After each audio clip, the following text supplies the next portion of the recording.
యేసుక్రీస్తు సువార్త సభలకు మొదటి రోజున విచ్చేసిన మీ అందరికీ, ఇక్కడ చేరినటువంటి ప్రముఖులకు, గురువర్యులకు, సంఘ కాపర్లకు, క్రైస్తవ పెద్దలకు, క్రైస్తవేతర సోదర సోదరీమణులకు, క్రీస్తునందు విశ్వాసులందరికీ యేసుక్రీస్తు మహా పుణ్యనామాన నేను శుభాలు తెలియజేసుకుంటున్నాను.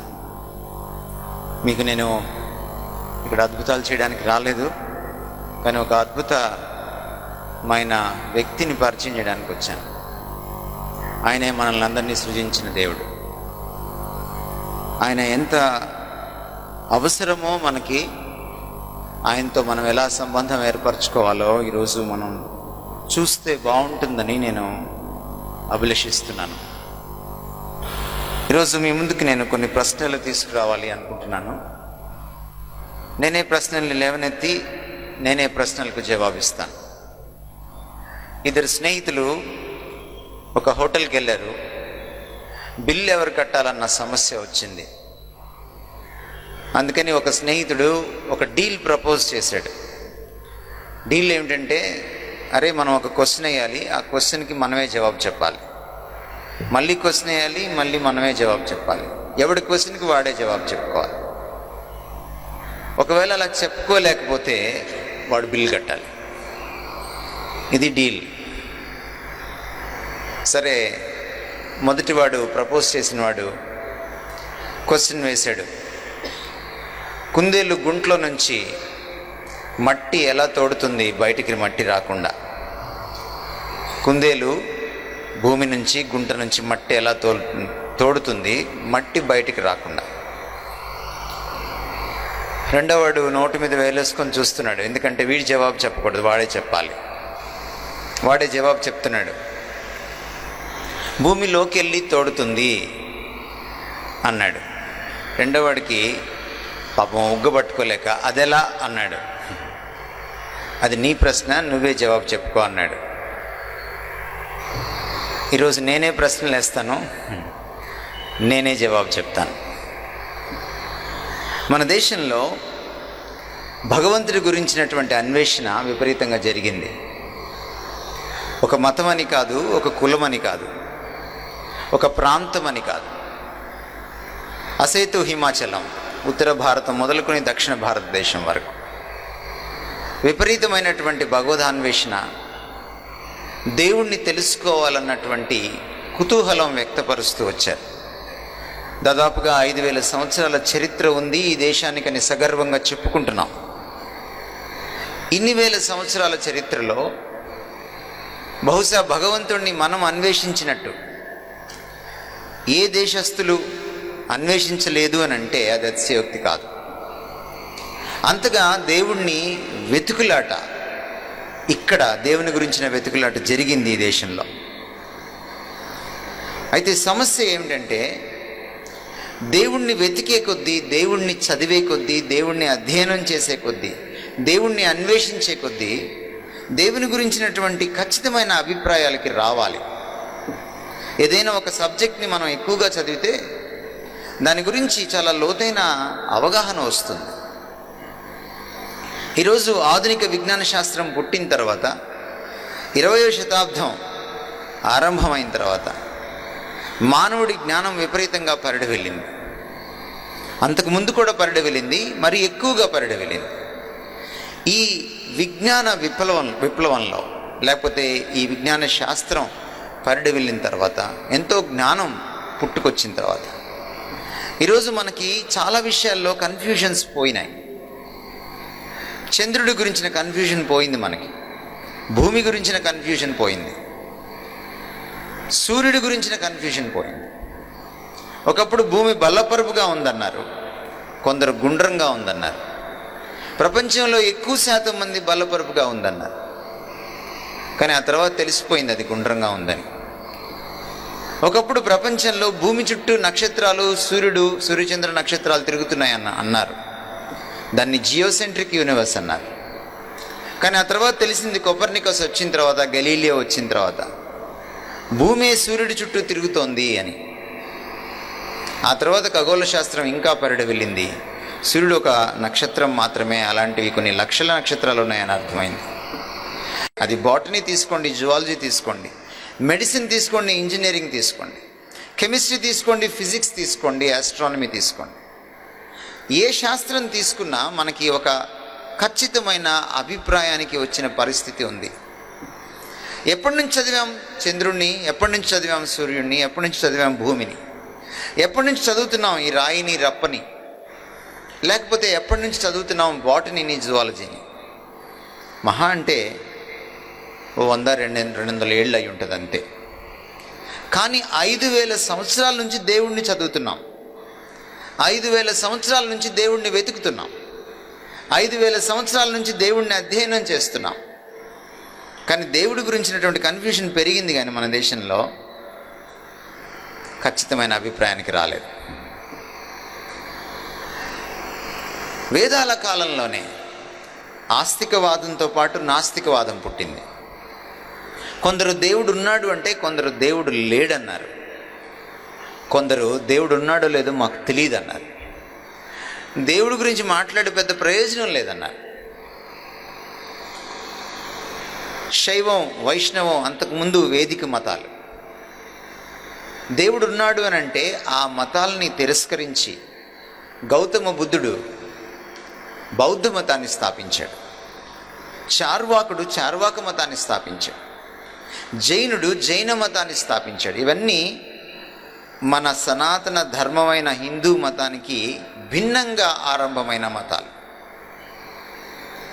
ఒక మతమేమో దేవుడున్నాడంటే చార్వాకుడు వచ్చి లేడు అన్నాడు, జైనుడు వచ్చి లేడు అన్నాడు, బుద్ధుడు వచ్చి నాకు తెలియదు అన్నాడు. భిన్నత్వం. ఒకరు దేవుడు ఉన్నాడు, మనిషి కూడా ఉన్నాడు, భూమి ఉంది, ప్రపంచం ఉంది, ఇందులో 2 వాస్తవాలు ఉన్నాయి, దేవుడు ఒక పెద్ద వాస్తవం, మనిషి ఒక చిన్న వాస్తవం అని ద్వైతం అంటే. ఇంకొక ఆయన లేదు, దేవుడు ఒక్కడే ఉన్నాడు, మిగిలిందంతా ఉందనుకోవడం మాయా అన్నాడు, అది అద్వైతం అన్నారు. అద్వైతంలోనే మళ్ళీ ఒక ఆయన దేవుడికి గుణాలు లేవు అని అంటే, ఇంకొక ఆయన లేదు దేవుడికి గుణాలు ఉన్నాయి అన్నాడు, దాన్ని విశిష్ట అద్వైతం అన్నాం. ఇలా భిన్నమైన అభిప్రాయాలు. ఒక ఆయన ఒకడిని దేవుడు అంటే ఇంకొక ఆయన ఇంకొకడిని దేవుడు. ఒక ఆయన అడ్డనామాలు తీసుకుంటే ఇంకొక ఆయన నిలువు నామాలు తీసుకున్నాడు. ఇద్దరికి పడదు ఈ రోజుకి కూడా. ఎందుకు దేవుడి గురించిన ఇంత భిన్నత్వం? ఇది నా మొదటి ప్రశ్న. దేవుని గురించి ఇంత అధ్యయనం చేశాక ఎందుకు దేవుడి గురించినటువంటి ఇన్ని భిన్నమైన అభిప్రాయాలు? నిజానికి మతం అని అంటే అదేదో గొప్ప విషయమేం కాదు. క్రైస్తవాన్ని నిజానికి మతం కాకపోయినా తర్వాత మతం చేశారు. అలా ఏ మతం మీరు తీసుకున్నా, క్రైస్తవ మతమో, లేకపోతే యూదు మతమో, లేకపోతే ఇస్లాం మతమో, లేక బౌద్ధ మతమో, లేక హిందూ మతమో, మీరు ఏ మతాన్ని తీసుకున్నా ఏ మతం గొప్పదేం కాదు. ఎందుకంటే మతం అంటే అభిప్రాయం అంతే. సంస్కృతంలో మతం అంటే అభిప్రాయం, భగవంతుడి గురించిన ఒక అభిప్రాయం. అందుకనే అభిమతం అనే మాట తెలుగులోకి వచ్చింది. అభిమతం అంటే అభిప్రాయం, అభిప్రాయానికి పర్యాయ పదం అభిమతం. ఇది నా అభిమతం కాదు, ఇది నా అభిప్రాయం కాదు. ఎవరి మతంలో చేరని వాడిని, అంటే ఎవడి అభిప్రాయంతో ఏకీభవించిన వాడిని, నేను పట్టిన కుందేలుకి 3 కాళ్ళు అంటూ కూర్చున్న ఒక సీతయ్య లాంటి వాడిని రెట మతంలో తోసేస్తాం. అది కూడా ఒక మతమే.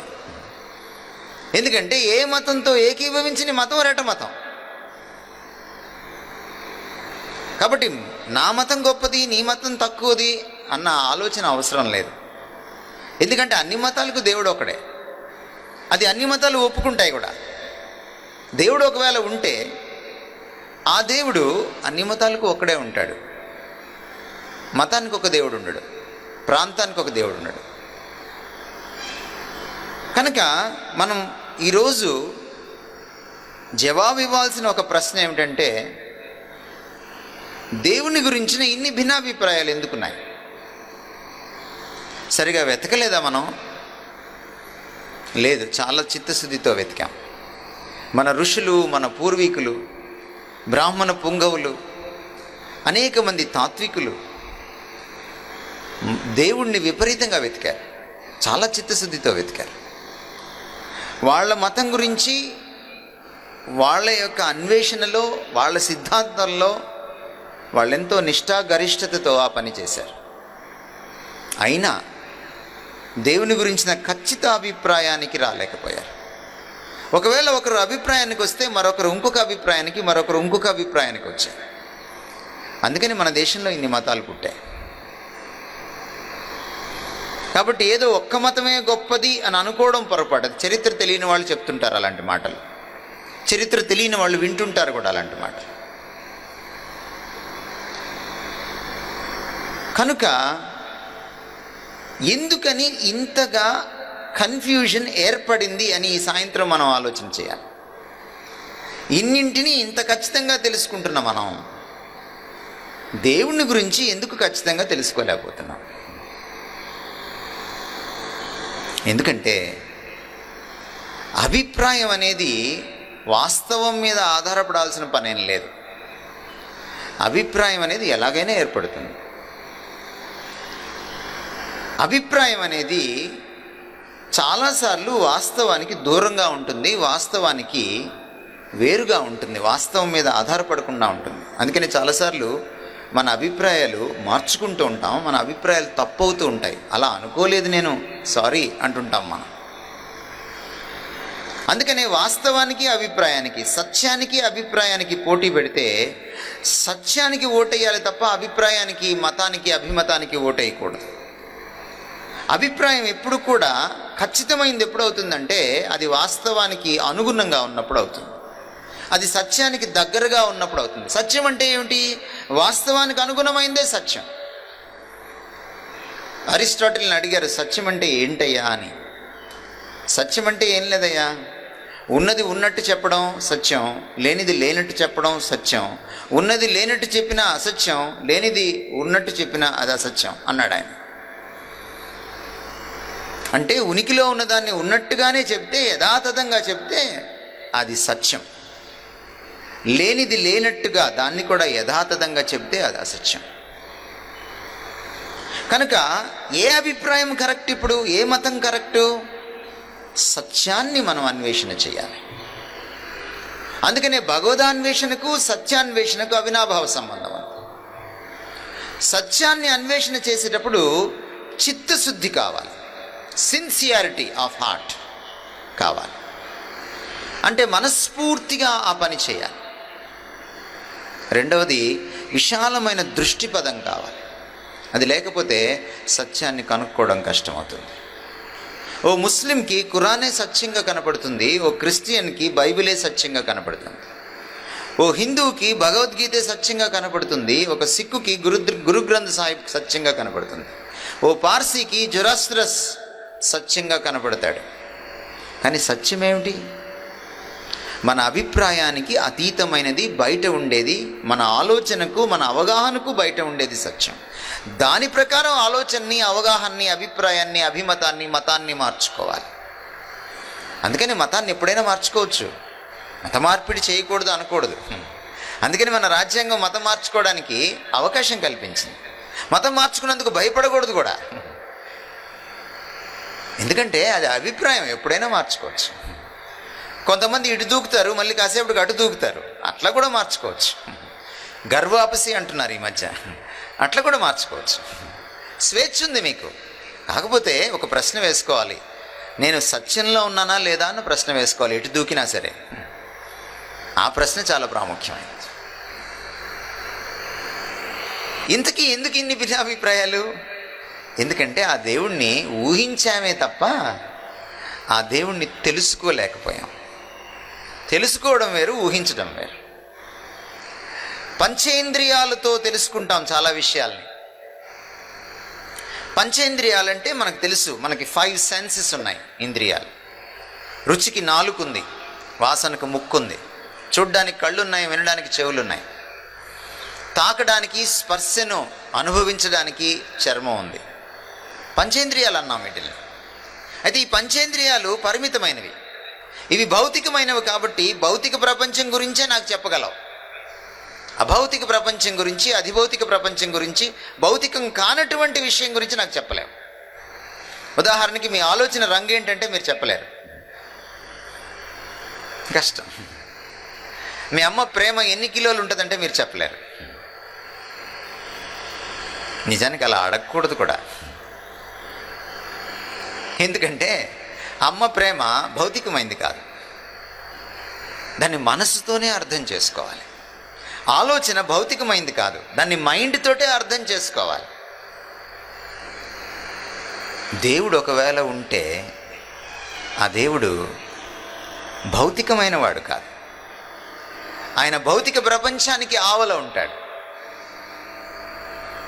అంచేత ఆ దేవుణ్ణి భౌతికేతరంగా, ఈ పంచేంద్రియాలకు అతీతంగా అర్థం చేసుకోవాలి. ఓ నాస్తికుడు ఒక సభలో దేవుణ్ణి నమ్మినటువంటి వాళ్ళని ఎద్దేవా చేస్తూ లేచి నిలబడి ఇలా మాట్లాడుతున్నాడు. జోబులో ఉన్న పెన్ చూపించాడు అందరికీ. ఇది మీకు అందరికీ కనపడుతుందా అని అడిగాడు. అందరూ కనపడుతుందన్నారు. ఇది ఉందంటే నమ్ముతారా అన్నాడు. నమ్ముతామన్నారు. దేవుడు నాకు కనబడట్లేదు కాబట్టి దేవుడు లేడు అన్నాడు. అందరూ చప్పట్లు కొట్టారు అతని మేధస్సుకి. ఓ పెద్ద ఆయన లేచి నిలబడ్డాడు తాపీగా. బాబు నీకు బుద్ధి లేదన్నాడు. నాకెందుకు లేదు, మీకే బుద్ధి లేదు, మీరు గుడ్డిగా దేవుణ్ణి నమ్ముతారు, నేను లాజిక్ ఉపయోగిస్తాను అన్నాడు. అప్పుడు ఆ పెద్ద ఆయన అన్నాడు, నిజంగా నీకు బుద్ధి లేదయ్యా అన్నాడు. మళ్ళీ ఎలా లేదో చెప్పండి అన్నాడు ఈ నాస్తికుడు. నీ లాజిక్కే నా లాజిక్ అయ్యా అన్నాడు పెద్ద ఆయన. ఏమిటది అన్నాడు ఆయన. అంటే పెద్ద ఆయన చెప్తున్నాడు, పెన్ను కనపడింది కాబట్టి పెన్ను ఉంది, దేవుడు కనపడట్లేదు కాబట్టి దేవుడు లేడు. ఇదే కదా నీ లాజిక్. నీ బుద్ధి కూడా నాకు కనపడట్లేదు కాబట్టి నీకు బుద్ధి లేదు అన్నాడు ఆయన.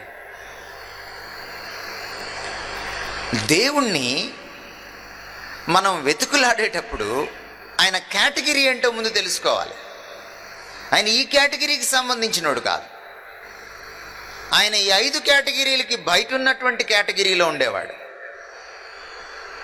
ఆయన్ని తెలుసుకోవాలనుకుంటే ఈ మేధ చాలదు, ఈ జ్ఞానం చాలదు, ఈ పంచేంద్రియాలు చాలవు. అందుకనే సైన్స్ ఈరోజు భౌతిక వస్తువుకే, భౌతిక ప్రపంచానికే, పదార్థ ప్రపంచానికే పరిమితం అయిపోయింది. దానికి ఆవల ఏముందో సైన్స్ చెప్పలేదు. అందుకనే సైంటిస్టులు విశ్వం మొదలు గురించి మాట్లాడుతూ, విశ్వం ఒక పెద్ద విస్ఫోటనం ద్వారా ఉనికిలోకి వచ్చినప్పుడు ఆ ఫస్ట్ పాయింట్లో ప్రతి భౌతిక శాస్త్ర, విజ్ఞాన శాస్త్ర సూత్రాలన్నీ జీరోకి వచ్చేస్తాయి, అప్లై కావు అని అంటారు. ఎందుకంటే భూమి పుట్టిన తర్వాత, సూర్యుడు పుట్టిన తర్వాత, చంద్రుడు పుట్టిన తర్వాత, భౌతిక ప్రపంచం పుట్టిన తర్వాత, పదార్థం పుట్టిన తర్వాతే సైన్స్ అప్లై అవుతుంది, దానికి ముందు అప్లై కాదు. Science is confined to physics. అందుకనే దేవుని గురించి మనకు పూర్తిగా తెలియచేయలేదు. అంచేతనే మనిషి స్వయం కృషి ద్వారా ఎంత చిత్తశుద్ధితో అన్వేషించినా భగవంతుణ్ణి గురించి ఊహలు చేయగలడే తప్ప, ఊహించగలడే తప్ప సత్యాన్ని స్వయం కృషితో తెలుసుకోలేడు. అందుకనే మన దేశంలో ఎంతో పరిశోధన దేవుడి గురించి చేసిన తర్వాత, అన్వేషణ జరిగిన తర్వాత భిన్నమైన అభిప్రాయాలు, భిన్నమైన మతాలు ఏర్పడ్డాయి. ఖచ్చితమైన దేవుడి గురించిన అభిప్రాయం లేదు. ఈరోజు మీరు రోడ్డు మీదకి వెళ్ళి అడగండి, మన ప్రధానమంత్రి ఎవరంటే అందరూ మోడీ అని చెప్తారు, మన ముఖ్యమంత్రి ఎవరు అంటే అందరూ బాబు అని చెప్తారు. తాజ్మహల్ గురించి అడగండి, ఆగ్రాలో ఉందని అందరూ చెప్తారు. హిమాలయాలు ఎక్కడున్నాయో అడగండి, అందరూ ఒకే మాట చెప్తారు. కానీ దేవుడి గురించి అడగండి, 10 మంది 10 మాటలు చెప్తారు. కన్ఫ్యూషన్. దేని గురించి గర్వించాలి మనం? ఆ భగవంతుణ్ణి 5000 సంవత్సరాల తర్వాత కూడా ఇంకా తెలుసుకోలేకపోయాం. పరిశోధన అయితే గొప్పగా చేశాం, కానీ ఖచ్చిత అభిప్రాయం లేదు. తీసేయండి ఇస్లాంని పక్కన పెట్టండి, తీసేయండి క్రిస్టియానిటీని పక్కన పెట్టండి, తీసేయండి బుద్ధిజంని పక్కన పెట్టండి, తీసేయండి సిక్కిజంని పక్కన పెట్టండి, మన సనాతన ధర్మాన్ని, హిందూ మతాన్ని తీసుకోండి. ఎన్ని భిన్నమైన అభిప్రాయాలు, ద్వైతం అద్వైతం, శైవం వైష్ణవం, విశిష్టాద్వైతం, ఎన్ని భిన్నమైన మతాలు. విగ్రహారాధన చేయొద్దని ఈరోజు బైబిల్ మాత్రమే చెప్పట్లా, హిందూ మత సంస్కరణ చేసిన వాళ్ళు కూడా చెప్పారు. రాజా రామ్ మోహన్ రాయ్ చెప్పాడు, ఆర్య సమాజ స్థాపకుడు దయానంద సరస్వతుల వారు చెప్పారు, రామకృష్ణ మఠంకి చాలా అవినాభావ సంబంధం ఉన్నటువంటి దాన్ని స్థాపించినటువంటి వివేకానందుల వారు చెప్పారు. ఎందుకు ఈ భిన్నత్వం? ఒకరు ఇలా పూజించచ్చంటే ఒకరు అలా పూజించకూడదని. ఎందుకంటే దేవుని గురించి మనకి ఇంకా తెలియాల్సింది తెలియలే. ఏథెన్స్ నగరంలో కూడా గ్రీకుల జ్ఞానం ప్రపంచంలో చాలా గొప్ప జ్ఞానం. భారతదేశంలో జ్ఞానం గురించి మనం ఎలా అబ్బురపడతామో గ్రీకుల జ్ఞానం చూసి కూడా ప్రపంచం అబ్బురపడింది. అందుకనే మనకి వాళ్ళకి కొంత సారూప్యత, కొంత ప్యారలల్ ఉంది. అందుకనే ఆ భాగాన్ని నేను దివ్య గ్రంథమైన బైబిల్ నుంచి తీసుకొని ఈరోజు చదువుతున్నాను. మీకు వాడుక భాషలో ఉన్నటువంటి ఈ బైబిల్ మీకు అర్థమవుతుందని నేను అనుకుంటున్నాను. ఎంతో జ్ఞానం సముపార్జించినటువంటి భారతీయుల వల్లే, మనలాగే మనమల్లే ఎంతో జ్ఞానం సంపాదించినటువంటి గ్రీకుల ప్రపంచంలో కూడా దేవుని గురించిన భిన్నాభిప్రాయాలు ఉన్నాయి. వాళ్ళకు కూడా మనలాగా ముక్కోటి దేవుళ్ళు దేవతలు ఉన్నారు, ముక్కోటి విశ్వాసాలు ఉన్నాయి. గ్రీక్ ప్యాంథియాన్ అంటాం. అందుకనే వాళ్ళతో యేసుక్రీస్తు శిష్యుడు అయిన పౌలు ఓ సందర్భంలో మాట్లాడుతూ వాళ్ళ సభలో నిలబడి ఇలా అంటున్నాడు. అరియోపాగస్ సభలో నిలుచుండి పౌలు ఇలా అన్నాడు, ఏథెన్స్ వార్లారా, అన్ని విధాల మత విషయాల్లో మీరు భక్తిపరులని గమనిస్తున్నాను. నేను అటు ఇటు నడుస్తూ ఉంటే మీరు పూజించే వాటిని చూస్తూ ఉన్నప్పుడు దైవపీఠం ఒకటి నాకు కనబడింది, తెలియబడని దేవునికి అని దాని మీద రాసి ఉంది. కాబట్టి మీరు తెలియక పూజించేదెవరో ఆయన గురించి మీకు ప్రకటిస్తున్నాను. జగత్తును అందులో సమస్తాన్ని సృజించిన దేవుడు భూలోకానికి పరలోకానికి ప్రభువు గనక మనిషి చేతులతో చేసిన ఆలయాలలో నివసించడు. దేవుడు భూలోకానికి పరలోకానికి దేవుడు ప్రభువు కనుక ఇందులో నివసించడు, దీనికి పరిమితం కాడు, నేను కట్టిన ఆలయానికి పరిమితం కాడు. అది చర్చ్ అయినా, మసీదైనా, దేవాలయమైనా, మరేదైనా. తనకు ఏదో కొరత ఉన్నట్టు మనుషుల చేతుల సేవలు అందుకోడు. మనం ఏదో చేతులతో ఇచ్చినటువంటి దక్షిణను దేవుడు తీసుకోవడం ఆయనకు అవసరం లేదు. ఆయనే మనకిచ్చేవాడు. ఆయనే అందరికీ జీవితాన్ని, ఊపిరిని, సమస్తమైన వాటిని ప్రసాదిస్తున్నాడు. కనుక మనమిచ్చినట్టు తనకేదో కొదువై ఉన్నట్టు, కొరత ఉన్నట్టు మనం చేతులతో ఇచ్చేదాన్ని ఆయన తీసుకోడు. భూతలమంతటి మీద నివసించడానికి ఆయన ఒకే రక్త సంబంధం నుంచి మానవ జాతులన్నింటినీ కలుగు చేశాడు.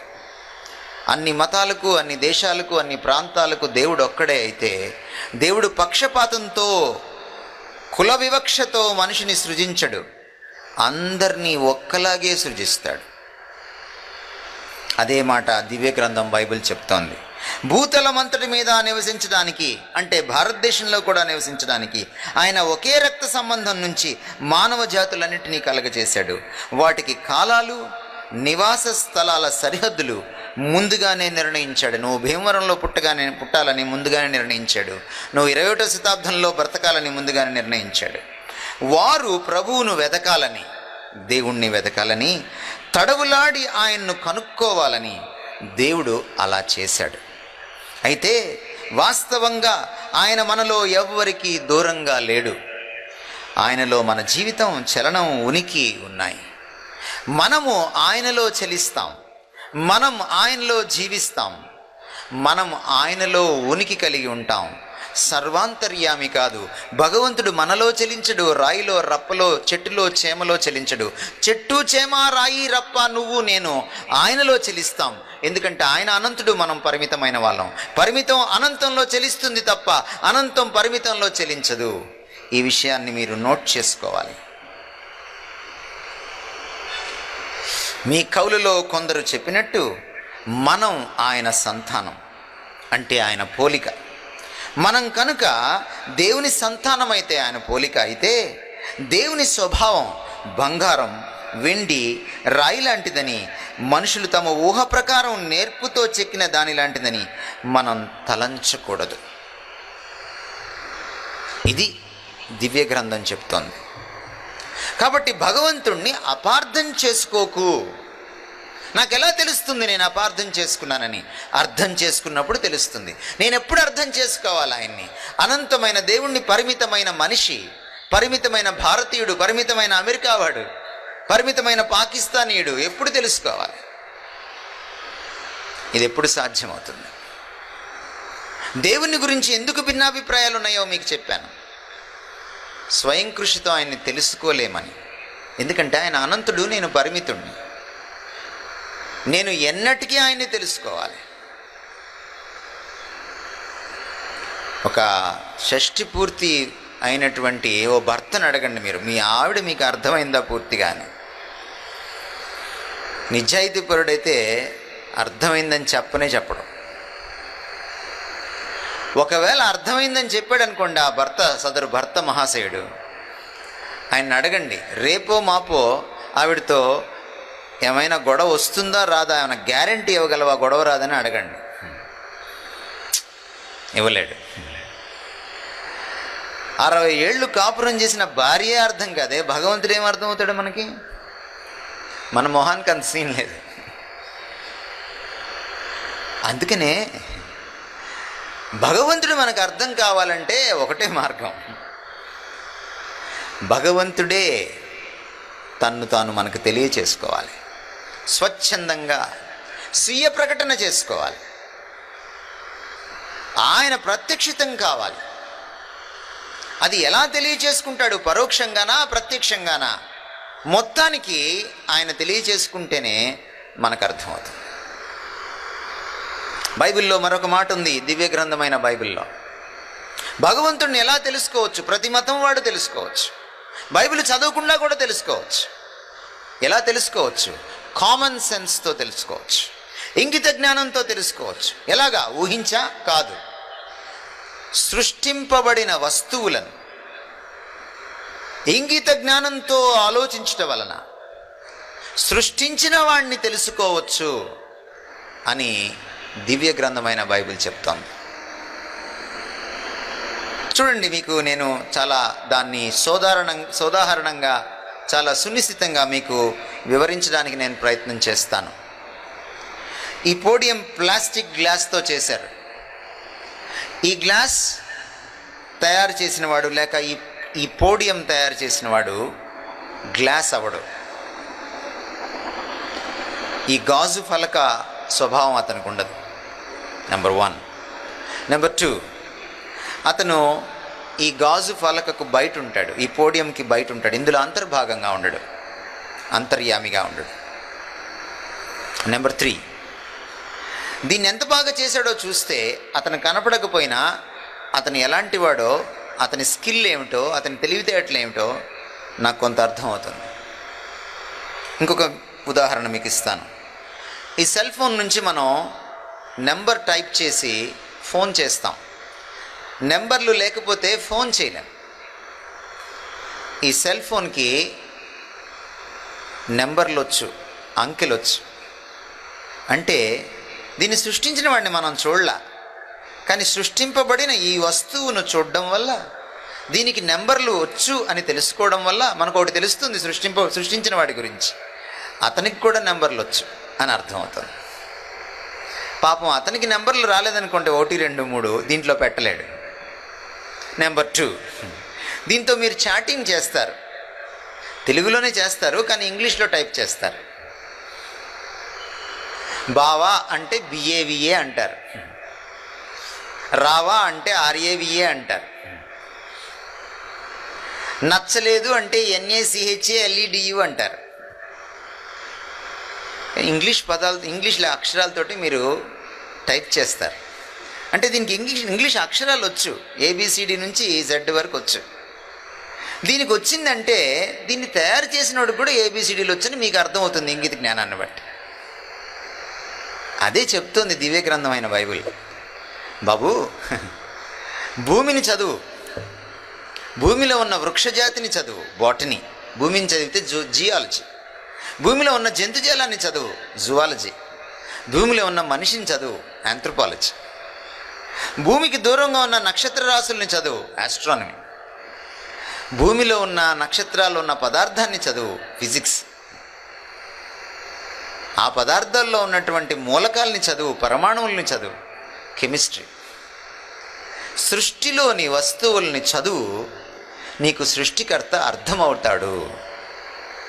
అంటే దేవుడు తెలియచేసుకుంటే తప్ప సృష్టి ద్వారా కూడా ఆయన్ని అర్థం చేసుకోలేం. అప్పటికీ అర్థం కాకపోతే దేవుడు మరో విధంగా తెలియచేసుకుంటాడు. అందుకనే ఇలాంటి పుస్తకాన్ని పంపిస్తాడు. అలా 1600 సంవత్సరాల కాలంలో 66 పుస్తకాలని పంపించాడు. 40 మంది రచయితల్ని, ప్రవక్తల్ని, పెద్దల్ని ఎంచుకుని రాయమన్నాడు. ఈ రోజుకి ఈ పుస్తకాన్ని నాశనం చేయాలని చాలామంది ప్రయత్నం చేస్తున్నారు. ఈ మధ్య ఎవరో తగలెట్టారు ఈ పుస్తకాన్ని. వాళ్ళు తెలుసుకోవాల్సిన విషయం ఏంటంటే చరిత్ర చదవాలి వాళ్ళు ఒకసారి. ఈ పుస్తకాన్ని తగలబెట్టాలని, దీన్ని అసలు నామరూపాలు లేకుండా చేయాలని 2000 సంవత్సరాలుగా వీళ్ళు కాదు, చిన్న చిన్న గ్రూపులు, చిన్న చితక గ్రూపులు, మహాచక్రవర్తులు ప్రయత్నం చేశారు, ఓడిపోయారు. ఈ పుస్తకం ఈరోజు భీమవరంలో కూడా తెలుగులో ఉంది. ఎక్కడో పుట్టింది ఈ పుస్తకం, సముద్రాల అవతల. 2000 సంవత్సరాల తర్వాత, ఒకవేళ మోషే రాసింది మొదలుకొని చూస్తే 4000 సంవత్సరాల తర్వాత ఇంకా బ్రతికే ఉంది ఈ పుస్తకం. మీదే ఉంది. మహా అంటే చెట్టు కింద 4 బైబిల్స్ తగలెట్టగలరు మీరు.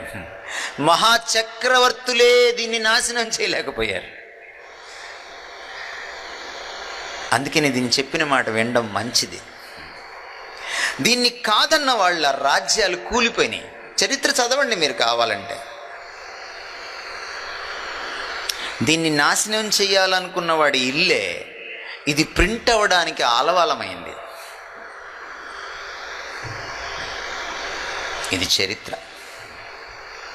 అందుకనే దీన్ని పంపించాడు.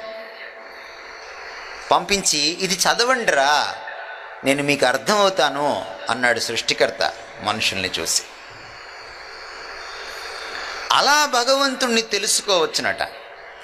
అయితే దీంతో పాటు చాలా పుస్తకాలు రాశారు.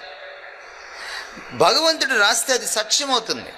గాంధీ గారు ఒక మాట అన్నారు, సత్యం అంటే ఏమిటి అని అంటే దేవుడే సత్యం, సత్యమే దేవుడు అన్నాడు గాంధీ గారు. అంటే దేవుడు అబద్ధం ఆడ్డు. బైబిల్లో ఓ మాట ఉంది, ఆయన అబద్ధం ఆడుటకు నరుడు కాడు అని. దేవుడు ఒక మాట చెప్తే ఆయన మాటల్లో పొంతన ఉంటుంది. మన రాజకీయ నాయకుల్లా ఉండదు ఆయన మాట. ఈరోజు ఒకటి తూచ్ నేను అనలేదు, రేపు ఇంకొకటి, అలా ఉండదు. మీడియా వక్రీకరించింది అని వక్రీకరిస్తారు వీళ్ళు, అలా ఉండదు దేవుడి మాట. దేవుడు ఒక మాట చెప్తే అది తరతరాలు నిలిచిపోతుంది. దేవుడు 100 ఏళ్ల క్రితం ఒక మాట చెప్పి మళ్ళీ 100 ఏళ్ల తర్వాత కూడా దానికి తగ్గట్టుగానే మాట్లాడతాడు తప్ప దానికి భిన్నంగా, విరుద్ధంగా మాట్లాడు. అందుకనే పాత నిబంధనలో విషయాలకు, కొత్త నిబంధనలో విషయాలకు 66 పుస్తకాల్లో కూడా మీకు పొంతన కనపడుతుంది, కానీ విరుద్ధత కనపడదు. మీరు వేరే పుస్తకాలు చూడండి. ఈ పుస్తకాన్ని 1600 సంవత్సరాల కాలంలో 40 మంది రాశారు. ఆలోచన చేయండి. మీ ఇంగిత జ్ఞానాన్ని నేను అడుగుతున్నాను ఈ రోజున. భగవంతుడు మీకు అందరికీ తెలివితేటలు ఇచ్చాడు. భీమవరం ఇంత పరిడి వెళ్ళదు, ఇంత అభివృద్ధి చెందదు మీకు తెలివితేటలు లేకపోతే. మీరు చాలా తెలివిగలవాళ్ళు. మీ పట్టణాన్ని చాలా అభివృద్ధి చేసుకున్నారు మీరు. ఇక్కడ ఎంతోమంది వ్యాపారస్తులు, గొప్పవాళ్ళు, మేధావులు పుట్టారు. కాబట్టి మీకు అద్భుతమైన విజ్ఞత ఉందని నేను నమ్ముతున్నాను. మీ విజ్ఞత కాసేపు ఉపయోగించండి. ఒక వ్యక్తి ఒక పుస్తకం రాస్తే ఆ పుస్తకంలో ఒక పేజీలో ఉన్నదానికి ఇంకొక పేజీలో ఉన్నదానికి పొంతన లేదు. 40 మంది వ్యక్తులు ఒకరికొకరు సమకాలీనులు కాదు. ఒకరు ఒక కాలంలో జీవిస్తే ఇంకొక కాలంలో జీవించారు. 1600 సంవత్సరాల కాలంలో ఓ పుస్తకం రాస్తే ఆ పుస్తకం అంతా కూడా ఒక్క యేసుక్రీస్తు గురించే మాట్లాడింది. 66 పుస్తకాలు కూడా 66 పుస్తకాలు కూడా ఒకదానికి పొంతన ఉంది, విరుద్ధత లేదు. భగవంతుడు రాయించకపోతే ఇంకెవరు రాయించినట్టు ఈ పుస్తకాన్ని? అది చాలదు, విజ్ఞత చెప్పదు మనకు ఆ మాట. ప్రపంచంలో మీరు ఏ మత గ్రంథమైనా తీసుకోండి, ఇలాంటి మత గ్రంథం మీకు దొరకదు. ఖురాన్ ఒక్కాయనే రాశాడు, భగవద్గీత ఒక్కాయనే రాశాడు, భాగవతం ఒక్కాయనే రాశాడు.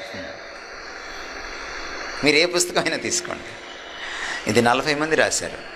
కానీ ఒకదానికి పొంతన, పొందిక ఎలా రాయగలిగారు? ఒకే కాలంలో జీవించినటువంటి 40 మంది 1600 సంవత్సరాల కాలంలో ఒకే విషయాన్ని ఎలా రాయగలిగారు? పోనీ కాపీ కొట్టారా? కొట్టలా. అదే పదాలు వాడారా? వాడలా. ఇలా పొంతన ఎలా కుదిరింది? భగవంతుడు రాయిస్తేనే ఇది సాధ్యమవుతుంది. అందుకనే ఇది దివ్య గ్రంథం. అందుకనే దీంట్లోకి తొంగి చూడాలి. ఈరోజు ఇంగిత జ్ఞానం ఏం చెప్తుందో భగవంతుడి గురించి అదే చెప్తుంది ఈ దివ్య గ్రంథం కూడా.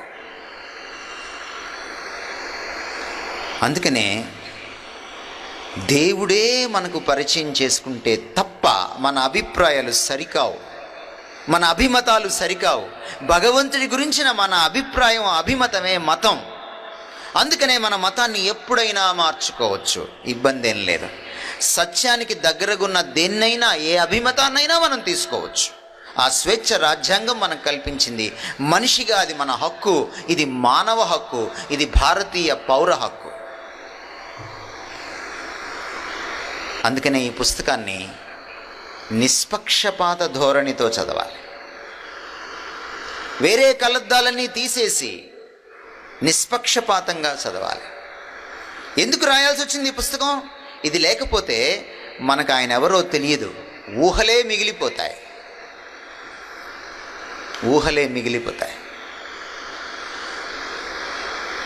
అందుకనే ఈ రోజున ఈ పుస్తకం అనువదింపబడినట్టు, ఈ పుస్తకం కొన్ని వేల భాషల్లోకి అనువదించారు. దీన్ని ఏ పుస్తకాన్ని కూడా ఇంత అనువదించలేదు.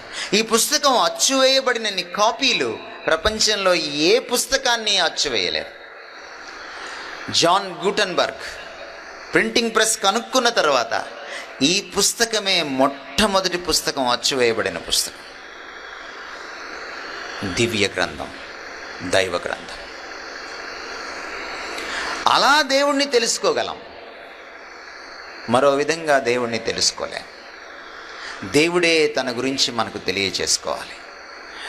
పరోక్షంగా సృష్టి ద్వారా, ప్రత్యక్షంగా లిఖితమైనటువంటి ఈ శాస్త్రం ద్వారా, ఈ లిఖితం చేయబడినటువంటి లేఖనాల ద్వారా దేవుడు ఎవరు అన్న ప్రశ్న వచ్చినప్పుడు, దేవుడి గురించి మన ఇంగిత జ్ఞానం ఏం చెప్తుందంటే మనందరికంటే గొప్పవాడు. ఏ ఏ విషయాల్లో? జ్ఞానంలో గొప్పవాడు, శక్తిలో గొప్పవాడు, నీతిలో గొప్పవాడు, న్యాయంలో గొప్పవాడు, ప్రేమలో గొప్పవాడు, జాలి, దయ, కరుణ గుణాల్లో, మంచితనంలో గొప్పవాడు. కాబట్టి ఆ దేవుడికి ఆ లక్షణాలు ఉండాలి. జ్ఞానంలో గొప్పతనం ప్రదర్శించాలి దేవుడు, శక్తిలో గొప్పతనం ప్రదర్శించాలి దేవుడు, నీతి న్యాయాలు, ప్రేమ, అనురాగాలు, ఆప్యాయతలు, జాలి, కరుణ, వీటన్నింటిలో గొప్పతనాన్ని ప్రదర్శించాలి దేవుడు. ఒకవేళ దేవుడు శక్తి ప్రదర్శించి నీతిలో గొప్పతనం ప్రదర్శించలేకపోయాడు అనుకోండి, ఆయన దేవుడు కాలేడు. దేవుడు నీతిలో గొప్పతనం ప్రదర్శించి శక్తిలో గొప్పతనం ప్రదర్శించలేక శక్తిహీనుడు అయిపోయాడు అనుకోండి, ఆయన దేవుడు కాలేడు. ఇంగిత జ్ఞానం చెప్తున్న మాటలు ఇవి. ఒకవేళ దేవుడు నాకంటే గొప్పవాడు కాకపోతే, నీతిలో, ప్రేమలో, మంచితనంలో, కరుణలో, జాలిలో, శక్తిలో, జ్ఞానంలో నాకంటే గొప్పవాడు కాకపోతే ఆయన ఎందుకు పూజించాలి నేను?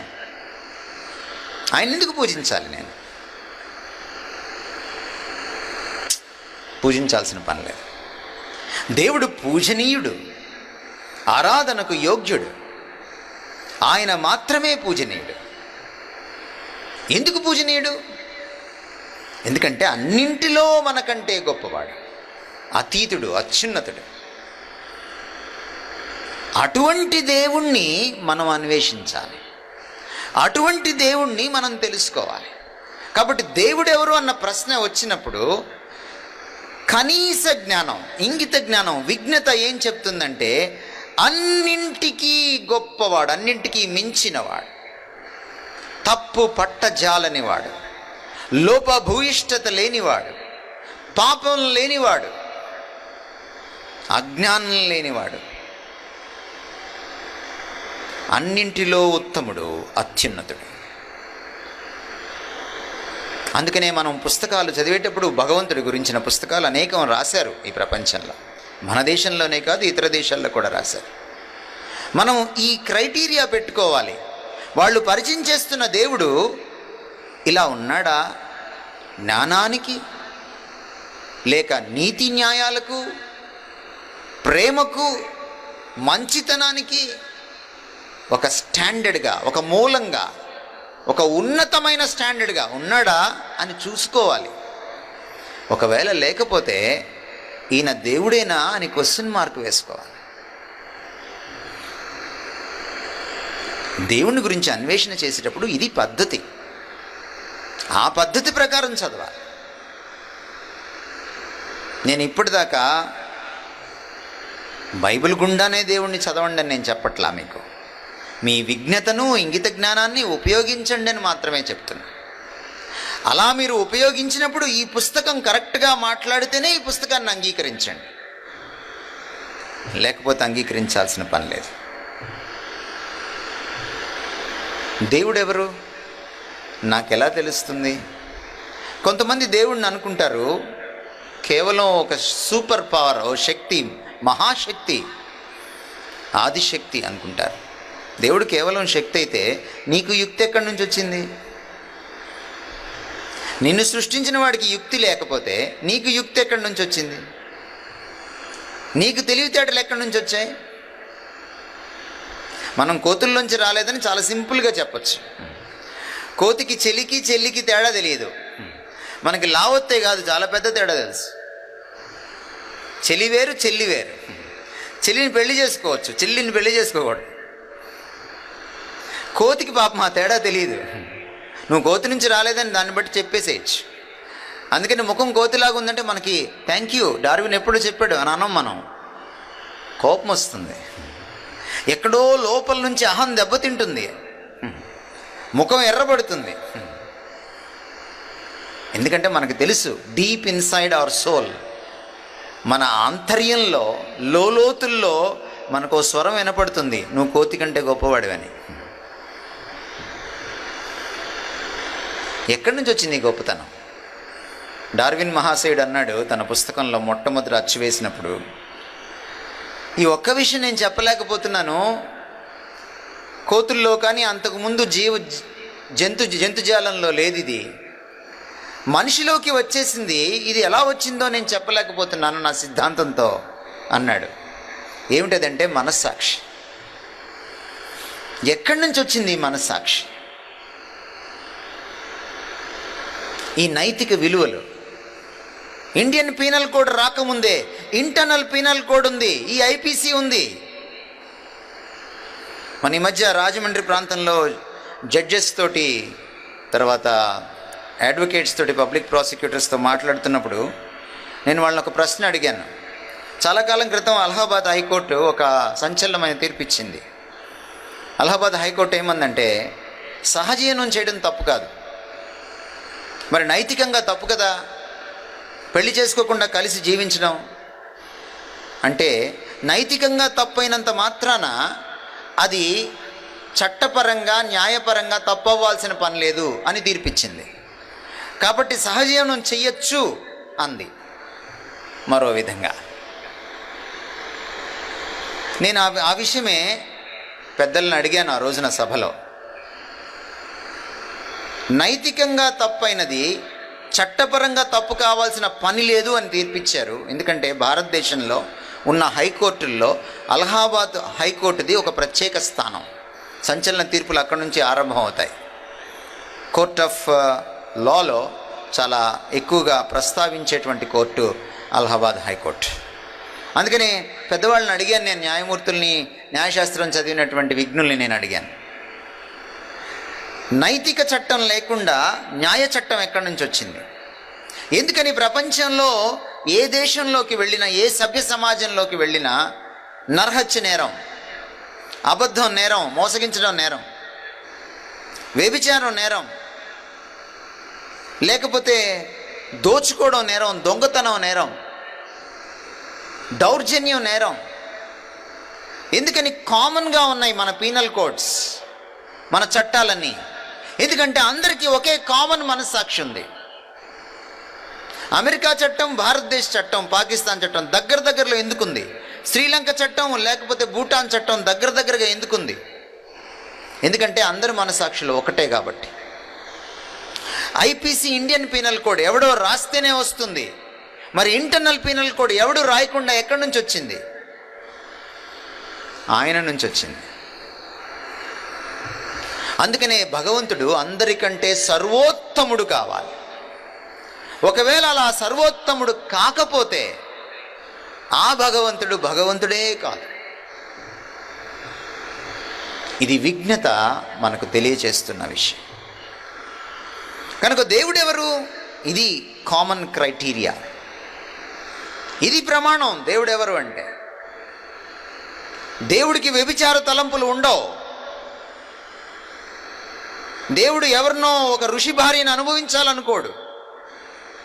దేవుడు మోసం చెయ్యడు. దేవుడు అశక్తిమంతుడుగా పారిపోడు. దేవుడు శక్తి విషయంలో, నీతి విషయంలో, మంచితనం విషయంలో, క్యారెక్టర్ విషయంలో, పవర్ విషయంలో అందరికీ అతీతుడుగా ఉంటాడు. ఆ దేవుణ్ణి మనం ఎలా కలుసుకుంటాం? ఇది చాలా ప్రాముఖ్యమైన ప్రశ్న. నేను మీకు ముందే చెప్పాను, నేనే ప్రశ్నలు వేస్తాను, నేనే జవాబులు చెప్తాను. నా జవాబుల్లో దోషం ఉంటే మీరు తర్వాత నన్ను పట్టుకోవచ్చు, ఇబ్బంది ఏం లేదు. ఆ దేవుణ్ణి ఎలా కలుసుకోవాలి? నీతి న్యాయాలు, మంచితనం, ప్రేమ, పవిత్రత, శక్తియుక్తుల విషయంలో అంత అత్యున్నతుడైనటువంటి, అతీతుడైనటువంటి, అందనివాడైనటువంటి, అల్లంత దూరాన ఉండే ఆ దేవుణ్ణి నేనెలా కలుసుకోగలను? నాకు ఒక దేశ ప్రధాన్ని కలుసుకోవడానికి అపాయింట్మెంట్ దొరకడం చాలా కష్టమే. ఒక ముఖ్యమంత్రిని కలుసుకోవడానికి అపాయింట్మెంట్ దొరకడం చాలా కష్టమే. ఒక కలెక్టర్ గారిని కలుసుకోవడానికి అపాయింట్మెంట్కి దొరకడం చాలా కష్టమే. ఇంకా చెప్పాలంటే మన క్రిస్టియన్ స్పీకర్స్ని కలుసుకోవాలంటే చాలామంది సెక్రటరీని దాటుకొని వెళ్ళాలి, చాలా కష్టమే. అలాంటిది మనందరినీ సృష్టించినటువంటి ఆ భగవంతుణ్ణి నేను ఎలా కలుసుకోవాలి? నాకెవరిస్తారు అపాయింట్మెంట్? చాలామంది సెక్రటరీలు వచ్చారు మన దేశంలో, నేను తీసుకెళ్తా ఆ దేవుడి దగ్గరికని. సెక్రటరీల హవా ఎప్పటి నుంచో నడుస్తుంది. వాళ్ళని గురువులు అన్నారు. గురువు గారు ఏమన్నారంటే, అయ్యా నీకంత జ్ఞానం లేదు, నేను నీకంటే 4 ఆకులు ఎక్కువ చదివా, కాబట్టి నేను పరిచయం చేస్తాను నీకు దేవుణ్ణి అన్నాడు గురువు గారు వచ్చి. అలా గురు పరంపర ఆరంభమై పరిడి వెళ్ళి ఈ రోజుకి గురువులు బాబాలుగా కూడా పరిణమించారు మన దేశంలో. కానీ దేవుడు పరిచయం అయ్యాడా? ప్రశ్నే. ఏ గురువు పరిచయం చేశాడో పేరు చెప్పగలరా? ప్రశ్నే. కబీర్ దాస్ అన్నాడు, మేరా సామ్నే గురు కడి హై, గోవింద్ భీ కడి హై, కిస్కా పామే పెహలా చూ. నా ముందు గురువు గారు నించున్నారు, గోవిందుడు కూడా నించున్నాడు. సంస్కృతంలో గోవిందుడు అంటే దేవుడు. వీళ్ళిద్దరి పాదాల్లో ఎవరి పాదాలు ముందు పట్టుకోవాలి అని అడిగాడు ఆయన. నేను గురువుగారి పాదాలే ముందు పట్టుకుంటాను, ఎందుకంటే భగవంతుడిని నాకు గురువుగారే పరిచయం చేశారు అన్నాడు కబీర్ దాస్. కానీ కబీర్ దాస్కి ఒక ప్రశ్న, భగవంతుణ్ణి ఒక మనిషి పరిచయం చేయగలడా? అలాంటి దేవుణ్ణి, అనంతుడైన వాణ్ణి, అన్నింటిలో ఉత్తముణ్ణి, అన్నింటిలో సర్వోన్నతుణ్ణి, ఉత్కృష్టమైనటువంటి వాణ్ణి ఒక మామూలు మనిషి, పరిమితమైన మనిషి పరిచయం చేయగలడా? చేయలేడు, సాధ్యం కాదు. మీ ఇంటికి ఎవరైనా వస్తే అపరిచితులు మిమ్మల్ని గురించి తెలుసుకోవాలని, మీ ఇంట్లో ఉన్న మీ అబ్బాయి పరిచయం చేయగలడేమో కొంతవరకు, మీ ఆవిడ పరిచయం చేయగలదేమో కొంతమేరకు, కానీ మీ ఇంట్లో ఉన్న కుక్కపిల్ల పరిచయం చేయలేదు. ఒకవేళ దానికి మంచి తెలుగు వచ్చినా సరే, గోదావరి భాష వచ్చినా సరే.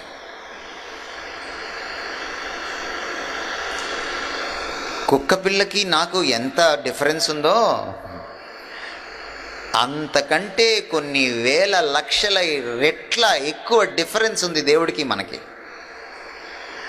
దేవుణ్ణి మనిషి ఎప్పటికీ మరో మనిషికి పరిచయం చేయలేడు. మరి ఎలా కలుసుకోవాలి ఆయన్ని? ఆయనే దిగి రావాలి. పరిమితమైన వాడు ఎన్నటికీ అపరిమితమైన వాడిగా మారలేడు, కానీ అపరిమితమైన దాన్ని పరిమితం చేసుకోవడానికి అవకాశం ఉంది. ఆయన మన మధ్యకు రాగలడు, తాను తగ్గిపోగలడు, మనకు పరిచయం చేయగలడు. మీకు చిన్న ఉదాహరణ ఇస్తా. నేల మీద పాకే పిల్లలు ఉంటారు, చంటి పిల్లలు. వాళ్ళని మనం ఎత్తుకుంటాం, కానీ వాళ్ళు మనల్ని ఎత్తుకోరు.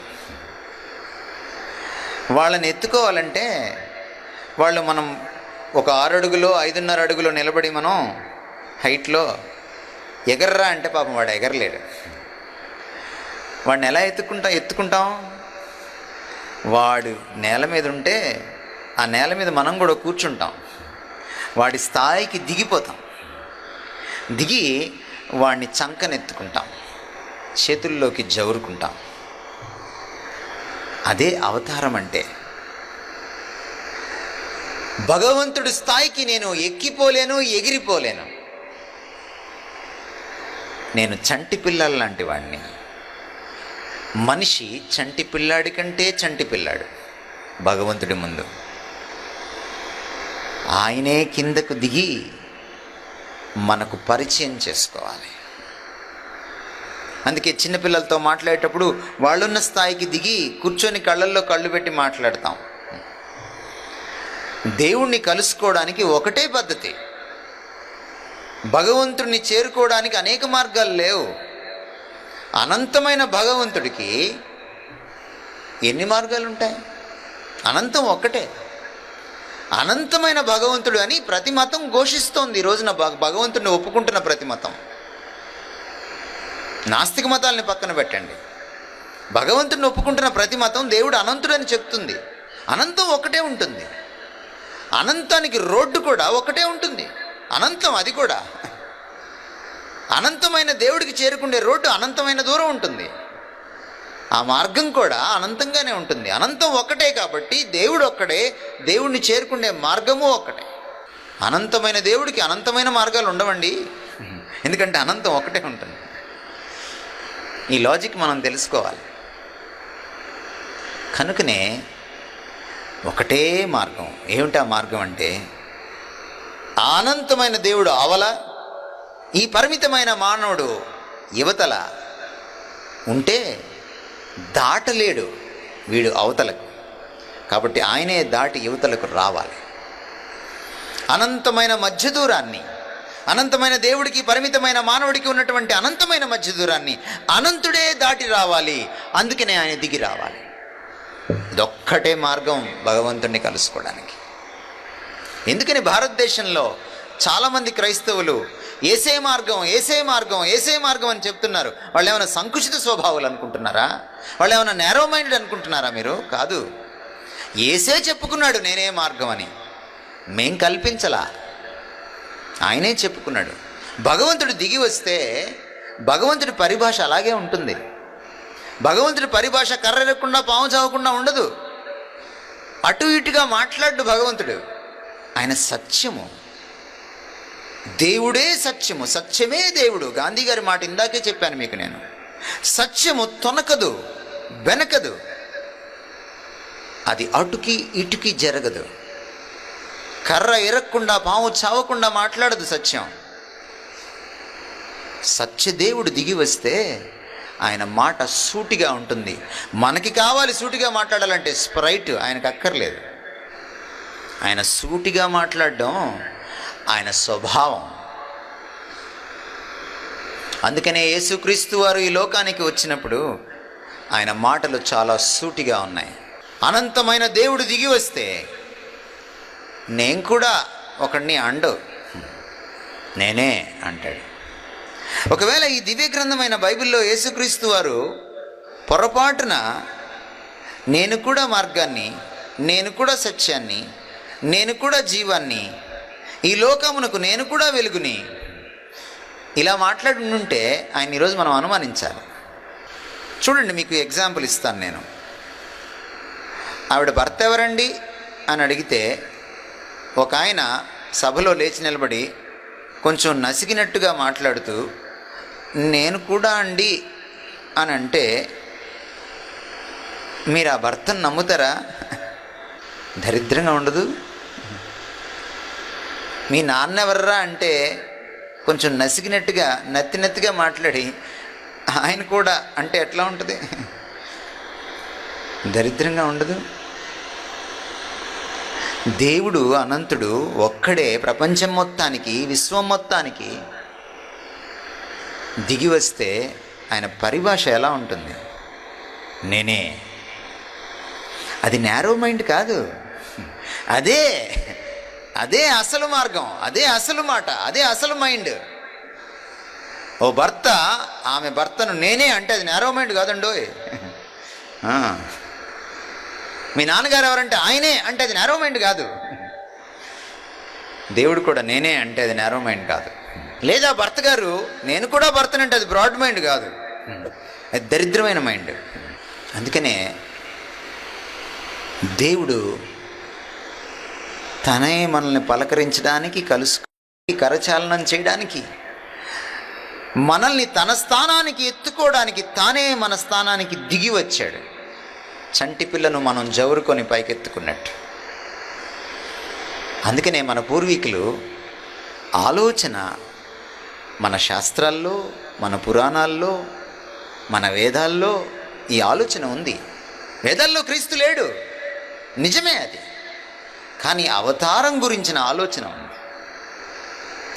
అవతారం వస్తే ఎలా ఉద్ధరించాలి అన్న ఆలోచనలు ఉన్నాయి. ఎందుకని అవతారం అని పిలిచారు దాన్ని? అనంతుడు అల్లంత దూరాన్ని ఉండేవాడు, అతీతుడు, అత్యున్నతుడు దిగి వచ్చాడు కాబట్టి, మన స్థాయికి దిగిపోయాడు కాబట్టి దాన్ని అవతారం అన్నారు. అవతారం, అవరోహణం జ్ఞాపకం చేసుకుంటే మీకు అవతారం గుర్తొస్తుంది. అవరోహణం అంటే దిగడం, ఆరోహణం అంటే ఎక్కడం. ఇప్పుడు మనం తేల్చాల్సింది ఏమిటంటే మరొక ప్రశ్న, దేవుడెవరు? దేవుణ్ణి ఎలా కలుసుకోవాలి? దేవుణ్ణి ఎలా తెలుసుకోవాలి? దేవుని గురించిన ఇన్ని భిన్నాభిప్రాయాలు ఎన్ని ఉన్నాయి? ఈ ప్రశ్నలన్నిటికీ జవాబులు చెప్పాం. ఇప్పుడు ఇంకో ప్రశ్న ఏమిటంటే,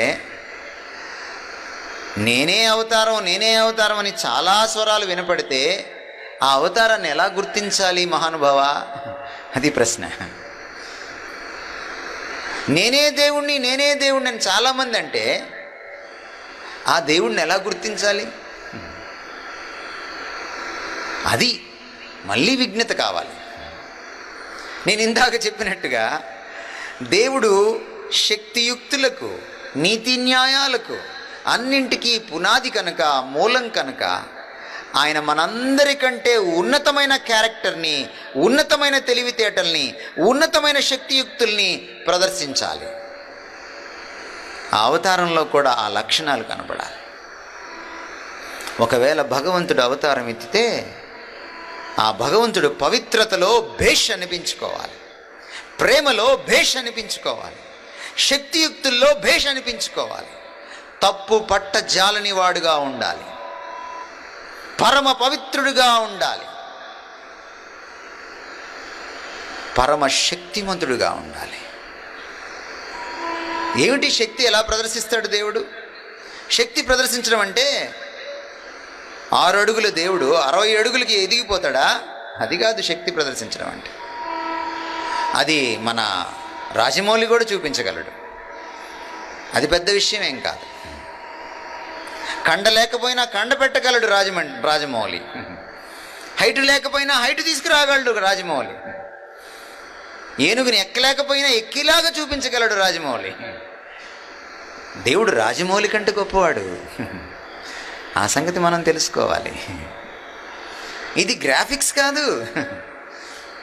దేవుడు తన శక్తిని ఎలా ప్రదర్శిస్తాడు? మనిషికి అసాధ్యమైన దాన్ని సుసాధ్యం చేసి చూపిస్తాడు. ప్రపంచంలో ఎక్కడా సాధ్యం కాని దాన్ని, విశ్వమంతటిలో ఎక్కడా సాధ్యం కాని దాన్ని సాధ్యం చేసి చూపిస్తాడు. అప్పుడే అతను నిజమైన అవతారం, నిజమైన దేవుడు. ఏమిటది? మరణాన్ని గెలవడం. ఈరోజు మీరు చూడండి, చదవండి కథల్ని. విక్రమార్కుడి కథే చదువుతారో, లేకపోతే అలెగ్జాండర్ కథే చదువుతారో, లేక ఏ అవతార పురుషుడి కథే చదువుతారో, ఏ గురువు గారి కథే చదువుతారో, బాబా గారి కథే చదువుతారో, ఓ భగవాన్ కథే చదువుతారో, మీ ఇష్టం. ఒక్కడిని చూపించండి మరణం గెలిచినోడిని, ఒక్కడిని. నేను ఈ పని నుంచి సన్యాసం పుచ్చుకుంటా.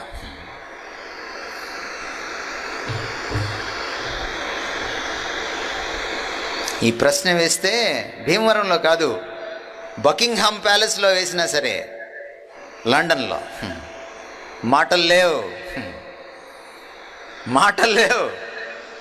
ఒక్కడు నిలబడ్డు, రమ్మనండి, ఒక్కడిని చూపించమనండి. మరణం గెలిచిన నాదుడు ఒక్కడున్నాడేమో చూపించమనండి. హాలీవుడ్ డైరెక్టర్ ఒకసారి మరణం గురించి ఇలా చమత్కరించాడు. మరణం అంటే నాకేం పెద్ద భయం లేదన్నాడు. అవునా అన్నారు అందరూ. అవును, కాకపోతే అది వచ్చినప్పుడు నేను అక్కడ ఉండకూడదు అనుకుంటున్నాను అన్నాడు.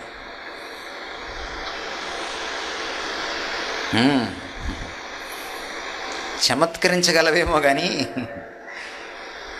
అది విన్న ఓ మేధావి అన్నాడు, బాబు డైరెక్టర్ గారు, నీకు భయం లేదు మంచిదే, కానీ ఒక సత్యం తెలుసుకోవాలి, అది వచ్చినప్పుడు నువ్వు అక్కడ ఉండి తీరాల్సిందే. మరణానికి ఎవడైనా అపాయింట్మెంట్ ఇస్తే, నరేంద్ర మోడీ గారికి అపాయింట్మెంట్ ఇచ్చిన, చంద్రబాబు గారికి అపాయింట్మెంట్ ఇచ్చిన, అమెరికన్ ప్రెసిడెంట్కి అపాయింట్మెంట్ ఇచ్చిన తప్పించుకోవచ్చేమో, కానీ మరణానికి అపాయింట్మెంట్ ఇచ్చిన తర్వాత తప్పించుకోలేవు. ఒక్కడిని చూపించండి. అందుకని జీవిత చరిత్రలన్నీ ఎక్కడ ఆరంభమవుతాయి? పుట్టుకతో ఆరంభమవుతాయి కదా. ఎక్కడ ఆగిపోతాయి? మరణంతో ఆగిపోతాయి. యేసుక్రీస్తు వారి జీవిత చరిత్ర పుట్టక ముందే ఆరంభమైంది. అనేక ప్రవచనాలు. యేసుక్రీస్తు వారి జీవిత చరిత్ర మరణంతో అంతం కాలేదు. అందుకని ఇంకా జీవితాల్ని మారుస్తూనే ఉన్న చరిత్ర ఆయన జీవిత చరిత్ర. ఇంకా జీవితాల్ని మారుస్తూ ఉన్న చరిత్ర ఆయన జీవిత చరిత్ర. ఆ జీవిత చరిత్రలు ఆరంభమైనవి, అంతమైపోయినాయి. అది పుట్టుకతో ఆరంభమైంది, మరణంతో అంతమైంది. జాతస్య మరణం ధ్రువం, పుట్టిన ప్రతి ప్రాణి గిట్టక మానదు. ఇది పుట్టిన ప్రాణులకు మాత్రమే వర్తించే సూత్రం. ఒకవేళ ఇలా జాతస్యానికి అంటే ప్రతి పుట్టుకకు కారణభూతుడైన జనన మరణాలు లేనివాడు పుడితే ఆయనకి మరణం ఉండకూడదు. అందరికంటే అత్యున్నతమైన శక్తిమంతుడని ఎక్కడ తేలుతుందంటే మరణం గెలిచినప్పుడు తేలుతుంది. ఈరోజు ఇది నమ్మకం కాదండోయ్, ఇది క్రైస్తవుల మూఢనమ్మకం కాదు, ఇది చరిత్ర. ఇది మన భారతీయ మేధావులే ఒప్పుకున్నారు ఈ విషయాన్ని, ఎవరో కాదు. డాక్టర్ సర్వేపల్లి రాధాకృష్ణన్, మన భారతదేశంలో పుట్టిన మేధావుల్లో అగ్రగణ్యుడిగా చెప్పుకుంటున్నవాడు ఆయన ఒకడు. రాజనీతిజ్ఞుడు. మన భారతదేశ 2వ రాష్ట్రపతిగా, మొదటి ఉపరాష్ట్రపతిగా పనిచేశారు. భారతదేశంలో ఉన్నటువంటి హైందవ తత్వంలో ఉన్నటువంటి అనేకమైనటువంటి మత ధోరణులను, తాత్విక ధోరణులను ఒక్క సంకలనంగా అచ్చువేసినవాడు, ఔపోసన పట్టినవాడు. పాశ్చాత్య దేశస్థుల, ప్రపంచంలో ఉన్న మేధావుల మన్ననలు అందుకున్నవాడు. ఒక రోజున ఇంగ్లాండ్ దేశంలో ఈస్టర్ రోజున ఓ చర్చ్కి చీఫ్ గెస్ట్గా వెళ్ళాడు ఆయన. ఆయన్ని పిలిచారు. ఆయన చర్చ్లో నిలబడి మాట్లాడుతూ ఆయన ఒక మాట అన్నాడు, అబ్బురపరిచే మాట. You christians, you have a unique privilege. Go and tell it to the world that your lord is risen. క్రైస్తవులారా, మీకొక్కళ్ళకే ఈ భాగ్యం ఉంది. వెళ్ళి ప్రపంచానికి ఈ సత్యాన్ని చాటింపు వేయండి. ఏమిటా సత్యం? మీ ప్రభు మరణాన్ని గెలిచి లేచాడు. అందుకే అంటాడు Sarvepalli Radhakrishnan, all the religious gurus are only reformers, but Jesus Christ is the only regenerator. మిగిలిన మత గురువులు, గొప్పవాళ్ళు, మహానుభావులందరినీ చూస్తే వాళ్ళు సంఘాన్ని సంస్కరించడానికి, సమాజాన్ని సంస్కరించడానికి, బయట మాత్రమే మార్పులు తేవడానికి ప్రయత్నం చేశారు. కానీ యేసు అన్నటువంటి ఈయన ఆంతర్యంలో మార్పు తీసుకొస్తాడు. నిన్ను ఆంతర్యంలో కొత్తగా మళ్ళీ తిరిగి జన్మించడానికి, పునర్జన్మకు ఈయన కారణభూతుడు అవుతాడు. Is a regenerator. ఈయన కాక ఇంకెవరు దేవుడు? రెండవది, క్యారెక్టర్లో గొప్పవాడని నిరూపించుకోవాలి. డిస్ట్రిక్ట్ కోర్టులో ఓ జడ్జి గారు, ఈ నేరస్తుడి సంగతి నాకు తెలియదు, ఇతనికి అనవసరంగా శిక్ష విధించాను, ఇందులో నాకు ఎటువంటి భాగస్వామ్యం లేదు, నేను నిర్దోషిని, అమ్మో నన్నేమనకండి అని భయపడి నీళ్లల్లో చేతులు కడుక్కున్నటువంటి సందర్భం ఒక్కటి చూపించగలరా? ఒక న్యాయమూర్తి, రోమా సామ్రాజ్యం అంటే ప్రపంచాన్ని గడగడలాడించిన సామ్రాజ్యం. ఆనాటి సామెత ఏమిటంటే all roads lead to Rome. దాని అర్థం ఏమిటంటే ప్రపంచంలో నువ్వు ఏ ప్రాంతం తీసుకున్నా, ఏ దేశం తీసుకున్నా, ప్రతి రహదారి రోమ్ నగరానికి దారి తీస్తుంది. నిజంగా దారి తీస్తుందని కాదు, దాని అర్థం ఏంటంటే ప్రపంచమంతటినీ తన గుప్పెట్లో పెట్టుకుంది రోమ్ సామ్రాజ్యం అని దాని అర్థం. అన్నిటికీ క్యాపిటల్ అదే అని అర్థం. అటువంటి రోమా సామ్రాజ్యానికి ప్రతినిధిగా ఉన్నటువంటి పిలాతు అన్నటువంటి ఈ న్యాయమూర్తి యేసుక్రీస్తు వారికి మరణశిక్ష విధిస్తూ, శిలువ శిక్ష వేస్తూ, నాకు తెలీదు, ఇందులో నన్ను ఇన్వాల్వ్ చేయకండి అని చేతులు కడుక్కున్నాడు భయంతో. అలాంటి క్యారెక్టర్ ఎక్కడైనా చూపించగలరా మీరు? ఓ నేరస్తుని చూసి జడ్జి వణికిపోయిన పరిస్థితి ప్రపంచంలో ఎక్కడైనా జరుగుతుందా ఈ విడ్డూరం? ఆనాడే ఆయన మీద చేసిన నేరారోపణలు నిలబడలేదు. సిలువ వేశాడు ఆయన్ని. డీజీపీ, ఒక డీజీపీ నుంచున్నాడు అక్కడ, రోమా సేనాధిపతి. ఆయన సిలువలో చనిపోవడం, ఆయనను చూసిన తర్వాత ఈయన నిజముగా దేవుని కుమారుడు అంటున్నాడు పోలీస్ ఆయన. ఎప్పుడైనా విన్నారా ఇలాగా? ఓ నేరస్తుడిని చూసి ఓ డీజీపీ వారు నేరస్తుడు కాదని చెప్పడం కాదు, మహానుభావుడని చెప్పడం కాదు, మహాత్ముడని చెప్పడం కాదు, ఈయన నిజముగా దేవుని కుమారుడు, దేవుడు అని చెప్పడం. నేరస్తుడిని చూసి తప్పు పట్టలేని క్యారెక్టర్ యేసుక్రీస్తు వారి క్యారెక్టర్. మంచితనం, కరుణ, దయ, నీతి, న్యాయం, ప్రేమ, పవిత్రత ఏదైనా తీసుకోండి, ఆయన ప్రతీక. 1885 బాంబే ప్రెసిడెన్సీ, అప్పుడు భారతదేశాన్ని 4 ప్రెసిడెన్సీలుగా విభజించి బ్రిటిష్ ప్రభుత్వం పరిపాలన చేస్తున్న రోజులవి. మనకింకా స్వాతంత్ర్యం రాలేదు. దాదాపు స్వాతంత్ర్యం 50 సంవత్సరాలకి వస్తుందనంగా బాంబే ప్రెసిడెన్సీలో గాంధీ మహాత్ముడు మాట్లాడుతూ యేసుక్రీస్తు వారి గురించి చెప్పిన మాట, if there is a perfect man in this world, తప్పు పట్టలేనటువంటి ఒక పరిపూర్ణమైనటువంటి లోపం లేనటువంటి మనిషి అంటూ ఈ భూమి మీద ఉన్నాడు అంటే, if there is a perfect man in this world, that is Jesus Christ. అది యేసు క్రీస్తే. If there is a perfect sacrifice in this world, ఒకవేళ ఈ ప్రపంచంలో నిస్వార్థమైన ఖచ్చితమైన త్యాగం అంటూ ఎక్కడైనా జరిగింది అంటే, if there is a perfect sacrifice in this world, that is the sacrifice of Jesus Christ on the cross. సిలువ మీద ఆయన చేసిన త్యాగమే. తప్పు పట్టలేని అద్భుతమైన క్యారెక్టర్. ఈ రెండిటికి ఒక అవినాభావ సంబంధం ఉంది. యేసు పునరుద్ధానానికి, యేసు పుణ్యమైన జీవితానికి ఒక అద్భుతమైన సంబంధం ఉంది. ఎందుకు మనం మరణం గెలవలేం? ఎందుకు గురువులు మరణాన్ని గెలవలేరు? ఎందుకు బాబాలు మరణాన్ని గెలవలేరు? ఎందుకు మహాత్ములుగా బిరుదు పొందిన వాళ్ళు మరణాన్ని గెలవలేరు? ఎందుకు అవతార పురుషులు మరణాన్ని గెలవలేదు? ఎందుకు క్రీస్తు ఒక్కడే మరణాన్ని గెలవగలిగాడు? ఎందుకంటే మనందరము ఏదో ఒక బలహీనతలో, పాపంలో, తప్పులో పడిపోయిన వాళ్ళమే. మరణం ఎలా వచ్చింది? మరణం ఎలా వచ్చింది? దివ్య గ్రంథమైన బైబిల్ చెప్తోంది, పాపం వల్ల వచ్చింది మరణం, పాపం వలన వచ్చు జీతము మరణం. అందుకనే మనం మరణాన్ని గెలవలేకపోతున్నాం. అసతోమా సద్గమయ, తమసోమా జ్యోతిర్గమయ, మృత్యోర్మా అమృతంగమయ. అసత్యంలో కొట్టుమిట్టాడుతున్నాను, సత్యమేంటో తెలియదు, సత్యంలోకి నడిపించు. అంధకారంలో కొట్టుమిట్టాడుతున్నాను, అజ్ఞానంలో కొట్టుమిట్టాడుతున్నాను, నాకు విజ్ఞానపు వెలుగుల్లోకి నన్ను నడిపించు. మృత్యువుతో పోరాడుతున్నాను, గెలవలేకపోతున్నాను. అమృతతుల్యమైన మృత్యువు లేని జీవితాన్ని నాకు ప్రసాదించు.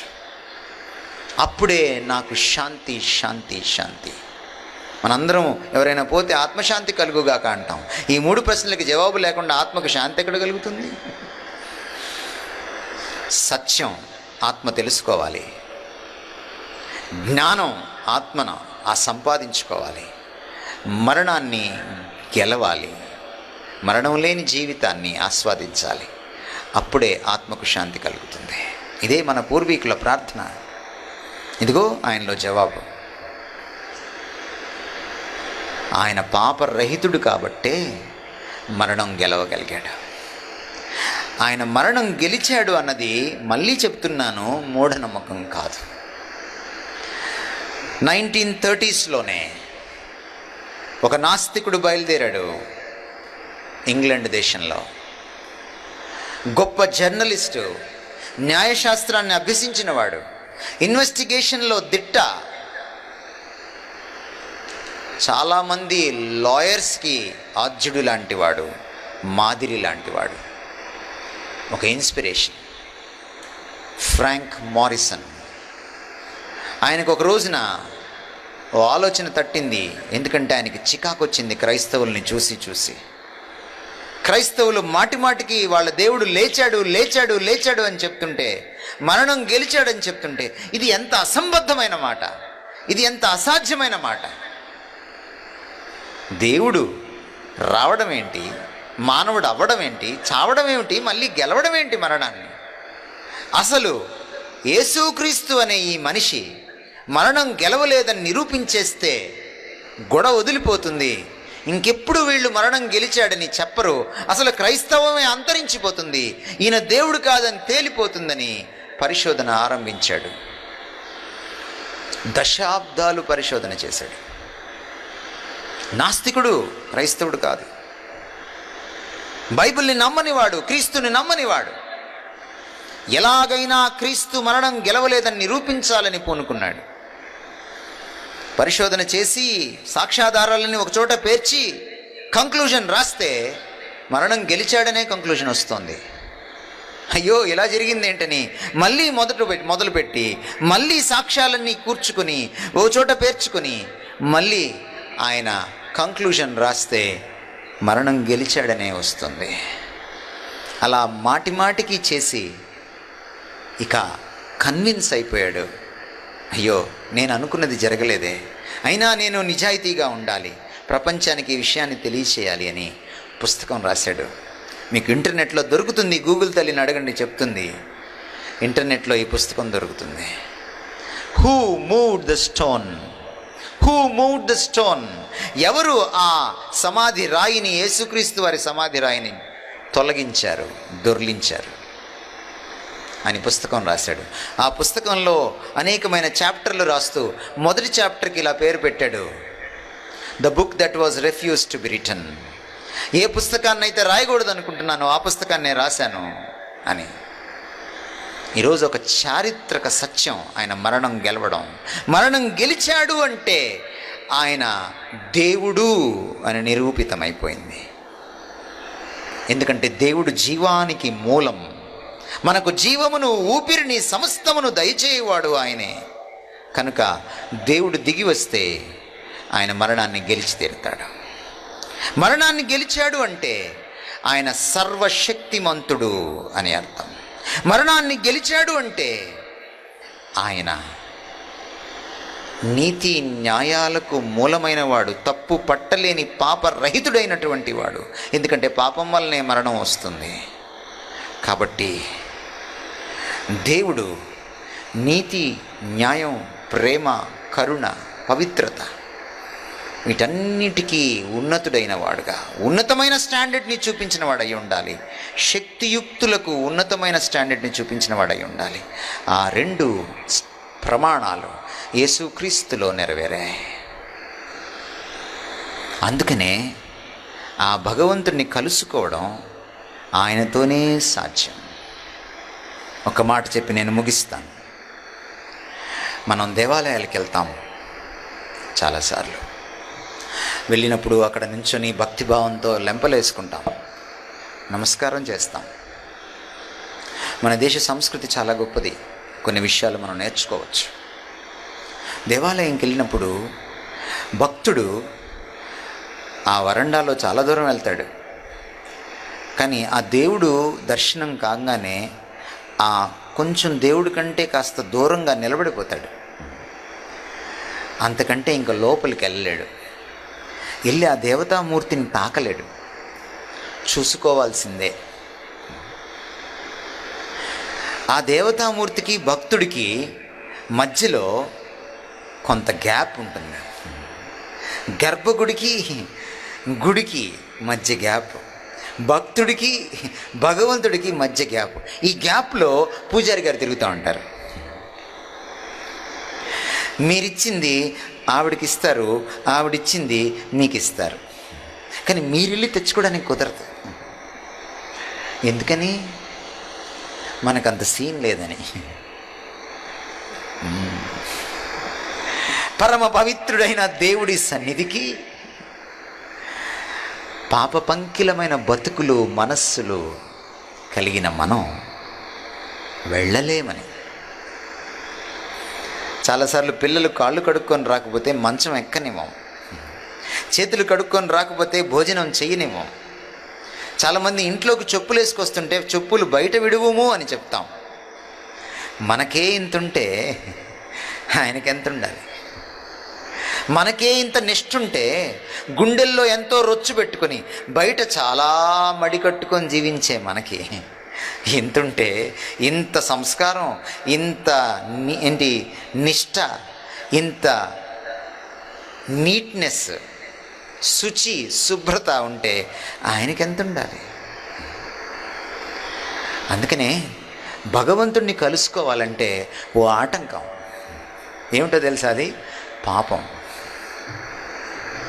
ఈ మధ్య కొందరు పుట్టుకొచ్చారు, కొన్ని తాత్విక ధోరణులు పుట్టుకొచ్చాయి మన దేశంలో, ప్రపంచంలో కూడా.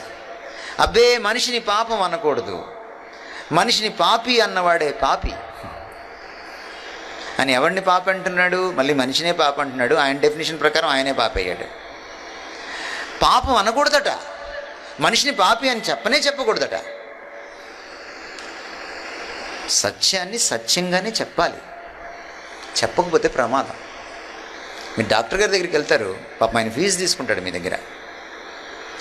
ఫీజు ఇచ్చారు కదా అని మీకు ఏదైనా జబ్బు ఉందనుకోండి, ప్రాణాంతకమైన వ్యాధి, చెప్పలేదనుకోండి ఆయన, మన పని అయిపోతుంది. ఫీజు ఇచ్చాడు కదా అని మసిపూసి మారేడుకాయ చేసి ఏం కాదులే అని చెప్పకూడదు డాక్టరు. అది వృత్తి ధర్మం కాదు, చెప్పాలి. మా వృత్తి ధర్మం కూడా కాదు అది. మేము సత్యాన్ని సత్యంగానే చెప్పాలి. మైక్లో మీకు కోపం వచ్చినా చెప్పాలి.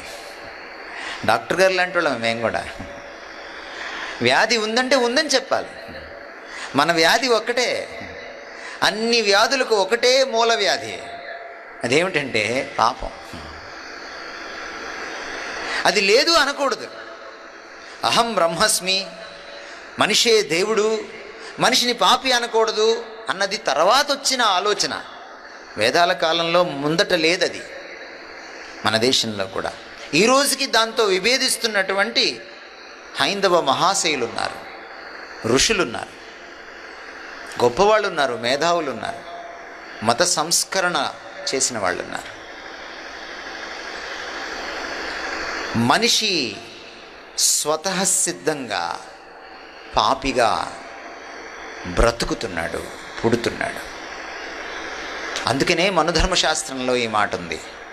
బైబిలు ఏదైతే తన పేజీల్లో చెప్తుందో, ఏ భేదం లేదు, అందరూ పాపం చేసి దేవుడు మనకు దయచేసేటువంటి ఆ మహావైభవోపేతమైనటువంటి ఆ మహిమాన్వితమైనటువంటి ఆ జీవితాన్ని కోల్పోతున్నాం అని బైబిల్ చెప్తున్నట్టే మనుధర్మశాస్త్రం 2వ అధ్యాయంలో కూడా మనవు చెప్పాడు.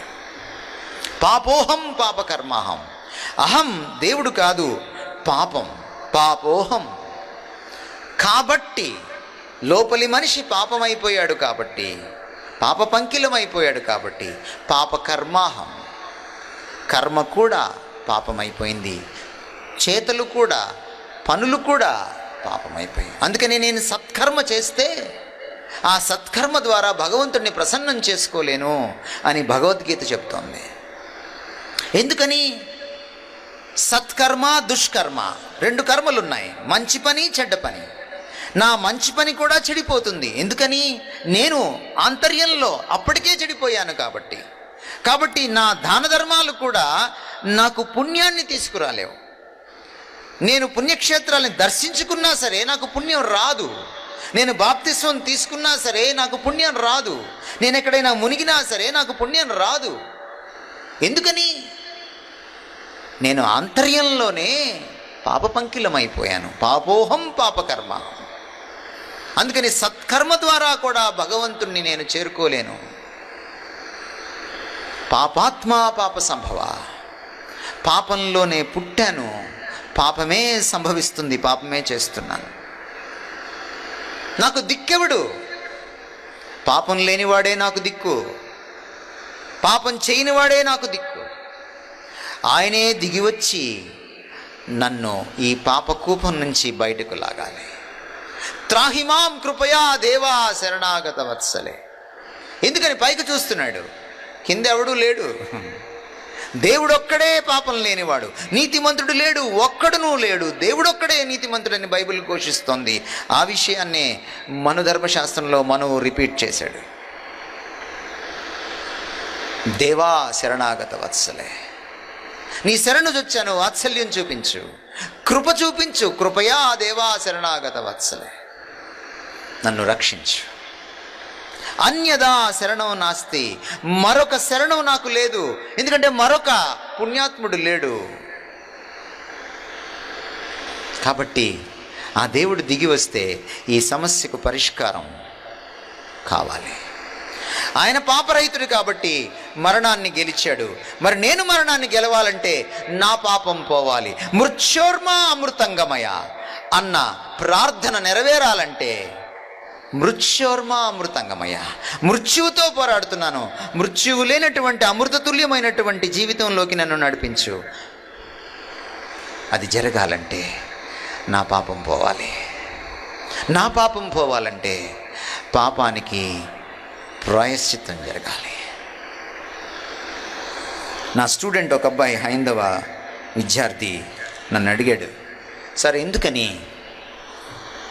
శ్రీకృష్ణుల వారు శిశుపాలుణ్ణి 99 తప్పుల్ని క్షమించాడు, 100వ తప్పు చేస్తే సంహరించాడు, మరి ఎందుకని యేసుక్రీస్తు వారు ఎన్ని తప్పులు చేసినా క్షమిస్తానంటాడు, ఎందుకు సార్ అని అడిగాడు. నేను ఎప్పుడు నా స్టూడెంట్స్కి యేసుక్రీస్తు గురించి చెప్పలా క్లాస్ రూమ్లో. కానీ క్లాస్ అయిపోయిన తర్వాత, ఫేర్వెల్ ఫంక్షన్ అయిపోయిన తర్వాత భోజనం చేసేటప్పుడు నా దగ్గరకు వచ్చి అడిగాడు.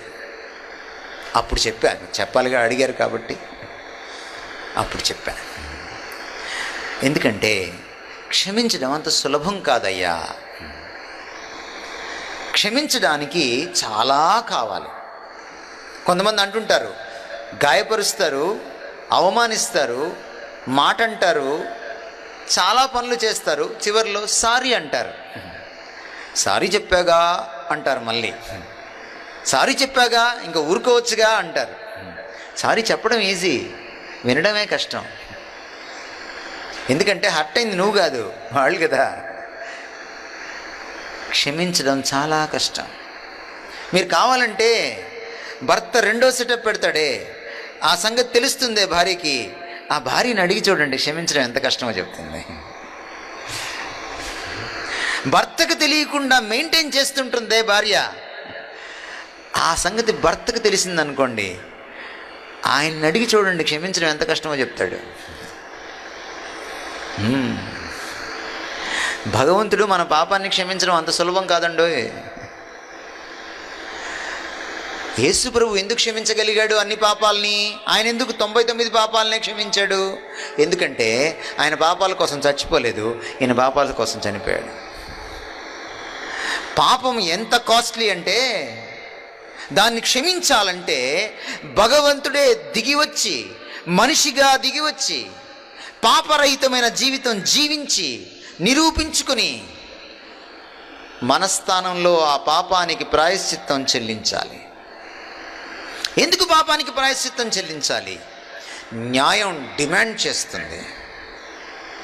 మీ పక్కింటి వాడు వచ్చి మీ ఇంట్లో ఎవరినైనా చంపేస్తే వాడిని ప్రభుత్వం ఊరికే క్షమించేసి రోడ్డు మీద వదిలేస్తే, కేసు మాఫీ చేస్తే, అప్పుడు తెలుస్తుంది మీకు క్షమించడం అంటే ఏమిటో. ఎలా క్షమిస్తారని ప్రభుత్వాన్ని నిలదీస్తారు మీరు. టీవీ 9లోకి వచ్చేస్తారు మీరు. మానవ హక్కుల సంఘం దగ్గరికి వెళ్తారు మీరు. సుప్రీంకోర్టులో వేస్తారు మీరు, నాకు న్యాయం కావాలి అని. కొన్నిసార్లు అన్యాయాలు జరుగుతాయి. మన ఈ మధ్య ఎవరో ఒక అమ్మాయి ఊరికే కన్ను కొడుతూ ఉంది, వాట్సాప్లో వస్తూ ఉంది. లైక్లే అమ్మాయికి. అది చూసి ఇన్స్పైర్ అయ్యి హైదరాబాద్లో ఎవడో ఒక అబ్బాయి కన్ను కొట్టాడట. లైకులు రాలేదు, షీ టీం వచ్చింది, పోలీసులు పట్టుకెళ్ళారు. పాపం వాడు రిక్వెస్ట్ చేశాడు, అమ్మాయి కన్ను కొడితేనేమో ఇన్ని లైకులా, నేను కన్ను కొడితే నన్ను జైల్లో పెడతారా, నాకు న్యాయం కావాలి. అమ్మాయికి అబ్బాయికి ఈ దేశంలో ఎంత తేడా చూసారా? మనస్సాక్షి వెంటనే మాట్లాడుతుంది. అదే మరి పక్కింటోడొచ్చి మన ఇంట్లో వాడిని ఒకడిని చంపేస్తే వాడికి శిక్ష వేయకుండా ప్రభుత్వం వాడి కేసును మాఫీ చేస్తే మీకు ఎంత కష్టంగా ఉంటుంది. మీ గుండెల్లో ఉన్న మనస్సాక్షి, మీ గుండెల్లో ఉన్నటువంటి ఆ న్యాయం ఆక్రోశిస్తుంది, ఇది అన్యాయం అని అరుస్తుంది. మరి దేవుడి న్యాయం, ఆయన చట్టాన్ని అతిక్రమిస్తే, పాపం చేస్తే, ఆయనకు ఎదురొడ్డి నిలబడితే, ఆయనకు తిరుగుబాటు చేస్తే, ఆయనకు అవిధేయత చూపిస్తే, ఆయన చట్టాన్ని ఉల్లంఘిస్తే దానికి శిక్ష ఉండదంటారా? కానీ ప్రేమామయుడు కాబట్టి నిన్ను శిక్షించకుండా, నన్ను శిక్షించకుండా తన మీదకు శిక్ష తీసుకున్నాడు. అందుకనే క్రీస్తు సిలువలో చనిపోవలసి వచ్చింది. ఈరోజు గుడికి మధ్య ఉన్న ఆ అగాధం తొలగిపోయింది. ఈరోజు మనకి పూజారి అక్కర్లేదు, క్రీస్తే మన పూజారి, పెద్ద పూజారి. ఏ పూజారి పర్ఫెక్ట్ కాదు, కానీ ఈ పూజారి పర్ఫెక్ట్. అందుకనే బైబిల్లో ఈ మాట ఉంది, పాపులలో చేరక మిక్కిలి హెచ్చైనటువంటి పెద్ద పూజారి పరలోకంలో ఆకాశంలో మనకున్నాడు అని. ఈయన ఒక్కడే భగవంతునికి భక్తునికి అనుసంధానమైంది. అంబికా దర్బార్ బతి కాదు, యేసుక్రీస్తు. నేను లేవనెత్తిన ప్రతి ప్రశ్నకు మీకు ఈరోజు జవాబు చెప్పాను. దేవుణ్ణి గురించి ఇన్ని భిన్నాభిప్రాయాలు మన దేశంలో ఎందుకున్నాయి? ఆయన్ను మనం ఊహించగలం కానీ తెలుసుకోలేం మనంతటా మనం. అందుకనే ఇన్ని భిన్నాభిప్రాయాలు ఏర్పడ్డాయి. దేవుణ్ణి ఎలా తెలుసుకోవాలి? ఆయనే తెలియచేసుకోవాలి. దేవుడెవరు? నీతి న్యాయాలకు, శక్తికి, యుక్తికి స్టాండర్డ్, అత్యున్నతమైన వాడు, అన్నింటిలో గొప్పవాడు. దాన్ని ఆయన ప్రదర్శించుకోవాలి. దేవుణ్ణి ఎలా కలుసుకోవాలి? ఆయనే దిగి రావాలి. ఆయన యథాతథంగా వచ్చి మన ముందు నిలబడితే మనము చచ్చి కూర్చుంటాం. మనం ఆయన తట్టుకోలేము. బాలకృష్ణను తట్టుకోవచ్చు, కానీ ఆయన్ని మాత్రం తట్టుకోలేము, నిజంగా తట్టుకోలేము. అందుకనే ఆయన మనలాగా మారిపోయాడు, మనిషిగా పుట్టాడు, మన ముందు నించున్నాడు, మనిషిగానే జీవించాడు, కానీ మనుషులందరికంటే ఉత్తముడిగా జీవించాడు. మనిషిగా జీవిస్తూనే తన దేవత్వాన్ని ప్రదర్శించాడు. నీతికి న్యాయానికి ఆయన అడ్రస్గా మారాడు. ఆయనే ఒక కొలమానంగా మారాడు, గీటురాయిగా నిలబడిపోయాడు. అత్యంత అద్భుతమైన శక్తిని, మరణాన్ని గెలిచి నిరూపించి చూపించాడు. తాను దేవుడనని, పరమ పవిత్రమైన దేవుడనని, పరలోకం నుంచి దిగి వచ్చానని, తాను మామూలు మనిషి కాదని, మనిషిగా వచ్చిన మనిషి కంటే మించిన దేవుణ్ణని నిరూపించుకున్నాడు. అలా నిరూపించుకోవడమే కాదు, మనుషుల స్థానంలో మనిషికి దేవుడికి అడ్డుగోడగా ఉన్న పాపాన్ని తొలగించడానికి, పాపానికి ప్రాయశ్చిత్తం చెల్లించాడు. సర్వ పాప పరిహారం రక్త ప్రోక్షణం ఆవశ్యకం. సర్వ పాపాలు పోవాలంటే రక్తం చిందించబడాలి, ప్రోక్షించబడాలి. ఎందుకో నేను ముందే చెప్పాను, రక్తంలో ప్రాణం ఉంటుంది. పాపం వచ్చినప్పుడు ప్రాణం పోయింది, మరణం వచ్చింది. పాపం పోవాలంటే మళ్ళీ మరణించాలి, ప్రాణం పెట్టాలి, అప్పుడే పాపం పోతుంది. అయితే మరణించినప్పుడు, ప్రాణం పెట్టినప్పుడు ఆ ప్రాణం పాపం లేనిదై ఉండాలి. ప్రాణం రక్తంలో ఉంటుంది. రక్తదానం ప్రాణదానం అన్నాం. అందుకే ఆ రక్తం పరమ పవిత్రమైనదై ఉండాలి. అందుకనే తాండీయ బ్రాహ్మణంలో ఉన్న మాట ఇది, సర్వపాప పరిహారం రక్త ప్రోక్షణం ఆవశ్యకం. 3వ లైను, తత్రక్తం, ఆ రక్తము పరమాత్మేణ, అది మనిషిదై ఉండకూడదు, పరమాత్ముడిదై ఉండాలి. పరమాత్ముడికి రక్తం ఉండదు, ఆయనకి దేహం ఉండదు. అందుకనే అవతారం ఎత్తాలి, మానవ దేహాన్ని ధరించాలి. పుణ్య, అది పాపము లేనిదై ఉండాలి, పుణ్యమైన రక్తమై ఉండాలి. దాన, అది తనకు తానుగానే ఇచ్చివేసిందై ఉండాలి, బలవంతంగా ఇచ్చింది అయి ఉండకూడదు. కాబట్టి బలవంతంగా ఆయన సిలువలో చనిపోలేదు కనుక, తనకు తానుగా స్వచ్ఛందంగా చనిపోయాడు కనుక ఎవరిని బలవంతంగా ఆయన మార్చడు. స్వచ్ఛందంగా మీరు మారితేనే మారుస్తాడు. బలియాగం, మరొకటి స్థానంలో బలి అయిపోవాలి. తత్రక్తం పరమాత్మేనా పుణ్యదాన బలియాగం. ఈ 4 క్వాలిఫికేషన్స్ యేసుక్రీస్తులో నెరవేరాయి. ఆయన దేవుడని నిరూపించుకున్నాడు, పరమాత్మేణ. ఆయన పాపరహితుడని నిరూపించుకున్నాడు, పుణ్య. తనకు తానుగా సిలువకు అప్పగించుకున్నాడు, దాన. మన స్థానంలో చనిపోయాడు, బలియాగమయ్యాడు. అందుకనే ఆ దేవుణ్ణి ఆయనే పరిచయం చేశాడు. ఆయనే మనిషికి దేవుడికి ఉన్న పాపమనే అడ్డుగోడను తొలగించాడు. ఈరోజు మనిషి, ఏ మతస్థుడైనా, ఏ కులస్థుడైనా, ఏ దేశస్థుడైనా, ఏ ప్రాంతం వాడైనా ఆ దేవుణ్ణి కలుసుకోవడానికి యేసు పిలుస్తున్నాడు. నేనే ఆ దేవుణ్ణని పరిచయం చేసుకుంటున్నాడు.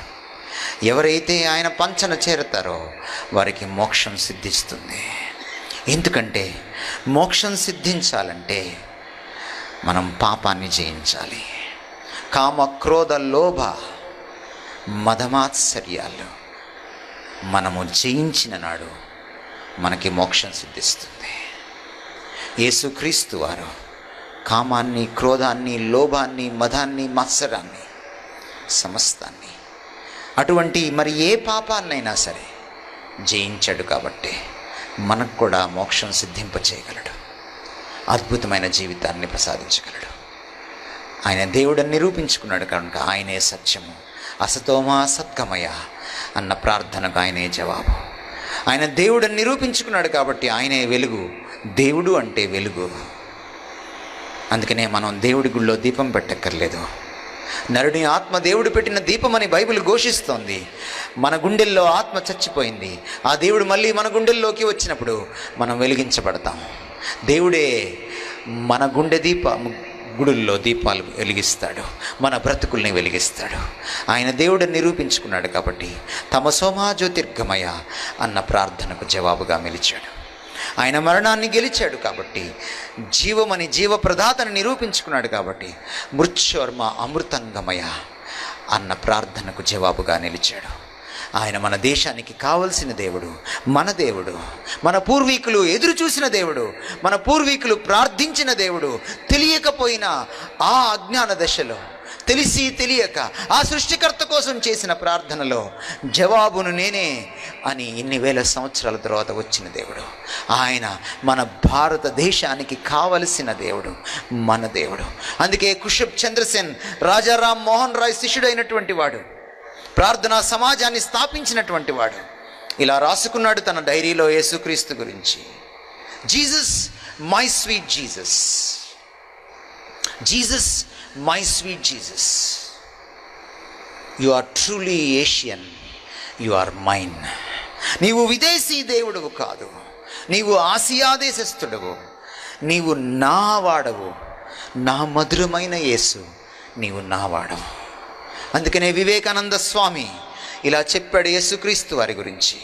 As an oriental I have no other way except to fall prostrate before him and accept Jesus Christ as my God.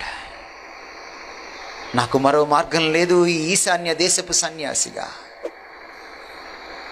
యేసుక్రీస్తు వారి ముందు సాష్టాంగపడి ప్రణామం చేసి ఆయనను నా దేవుడిగా నేను మ్రొక్కడం తప్ప. ఈ దేవుడు ఈరోజు మీ ముందు ప్రత్యక్షతమవుతున్నాడు. మీరు పిలిస్తే మీ హృదయాల్లోకి వస్తాడు. స్నేహితులారా, యేసుక్రీస్తు ఎవ్వరిని బలవంతంగా మార్చడు. అందుకనే ఆయన చెప్పుకున్నాడు, ఈ పుస్తకం చివరి పేజీల్లో ఆయన చెప్పిన మాట ఇది: నేను హృదయము బయట నిలుచుని తట్టుచున్నాను, ఆ హృదయపు తలుపు తడుచున్నాను. ఎందుకు తడుతున్నాడు? ఎందుకు బయట నిలబడి తడుతున్నాడు? బలవంతంగా మార్చేవాడైతే తలుపులు తోసుకొని రాలేడా? మాట చెబితే మనకి ఊపిరాడదు. మాట చెబితే ఆగిపోయిన ఊపిరి మళ్ళీ ఊపిరి పోసుకుంటుంది. సృష్టికర్త అయిన దేవుడు, జీవప్రదాత అయిన దేవుడు, అరవీర భయంకరుడైనటువంటి మహాశక్తిమంతుడైన సర్వశక్తిమంతుడైన దేవుడు నీ హృదయంలోకి నెట్టుకొని రాలేడా? నీ జీవితంలోకి రాలేడా? జుట్టు పట్టుకుని నిన్ను నన్ను మోక్షానికి లాక్కుపోలేడా? పోగలడు. కానీ మర్యాదస్తుడు, నీ స్వేచ్ఛను గౌరవించేవాడు. అందుకని ఆయన ఈ మాట చెప్తున్నాడు, నేను హృదయము బయట నిలబడి తలుపు తట్టుచున్నాను. ఎవడైనను నా స్వరము విని తలుపు తీసిన ఎడల నేను అతనిలోనికి ఆమెలోనికి వస్తాను, అతనితో ఆమెతో సహవసిస్తాను. తలుపు తీస్తేనే. ఏ మతంలోనైనా బలవంతపు మత మార్పిళ్ళు ఉంటాయేమో కానీ క్రైస్తవంలో క్రీస్తు శిష్యులుగా మారేటప్పుడు బలవంతపు మత మార్పిడి సాధ్యం కాదు. ఎందుకంటే ఎవరి హృదయంలోకి, ఎవరి జీవితంలోకి ఆయన బలవంతంగా రాడు. మీరు పిలిస్తేనే వస్తాడు. పిలవని పేరంటానికి మీరు వెళ్తారేమో కానీ ఆయన రాడు. ఆయన మీకంటే ఎక్కువ సెల్ఫ్ డిగ్నిటీ ఉన్నవాడు. ఈరోజు ball is in your court. ఇంత చెప్పాక యేసుక్రీస్తుని పిలుస్తారా, పలకకుండా వెళ్ళిపోతారా? మీరే నిర్ణయించుకోవాలి.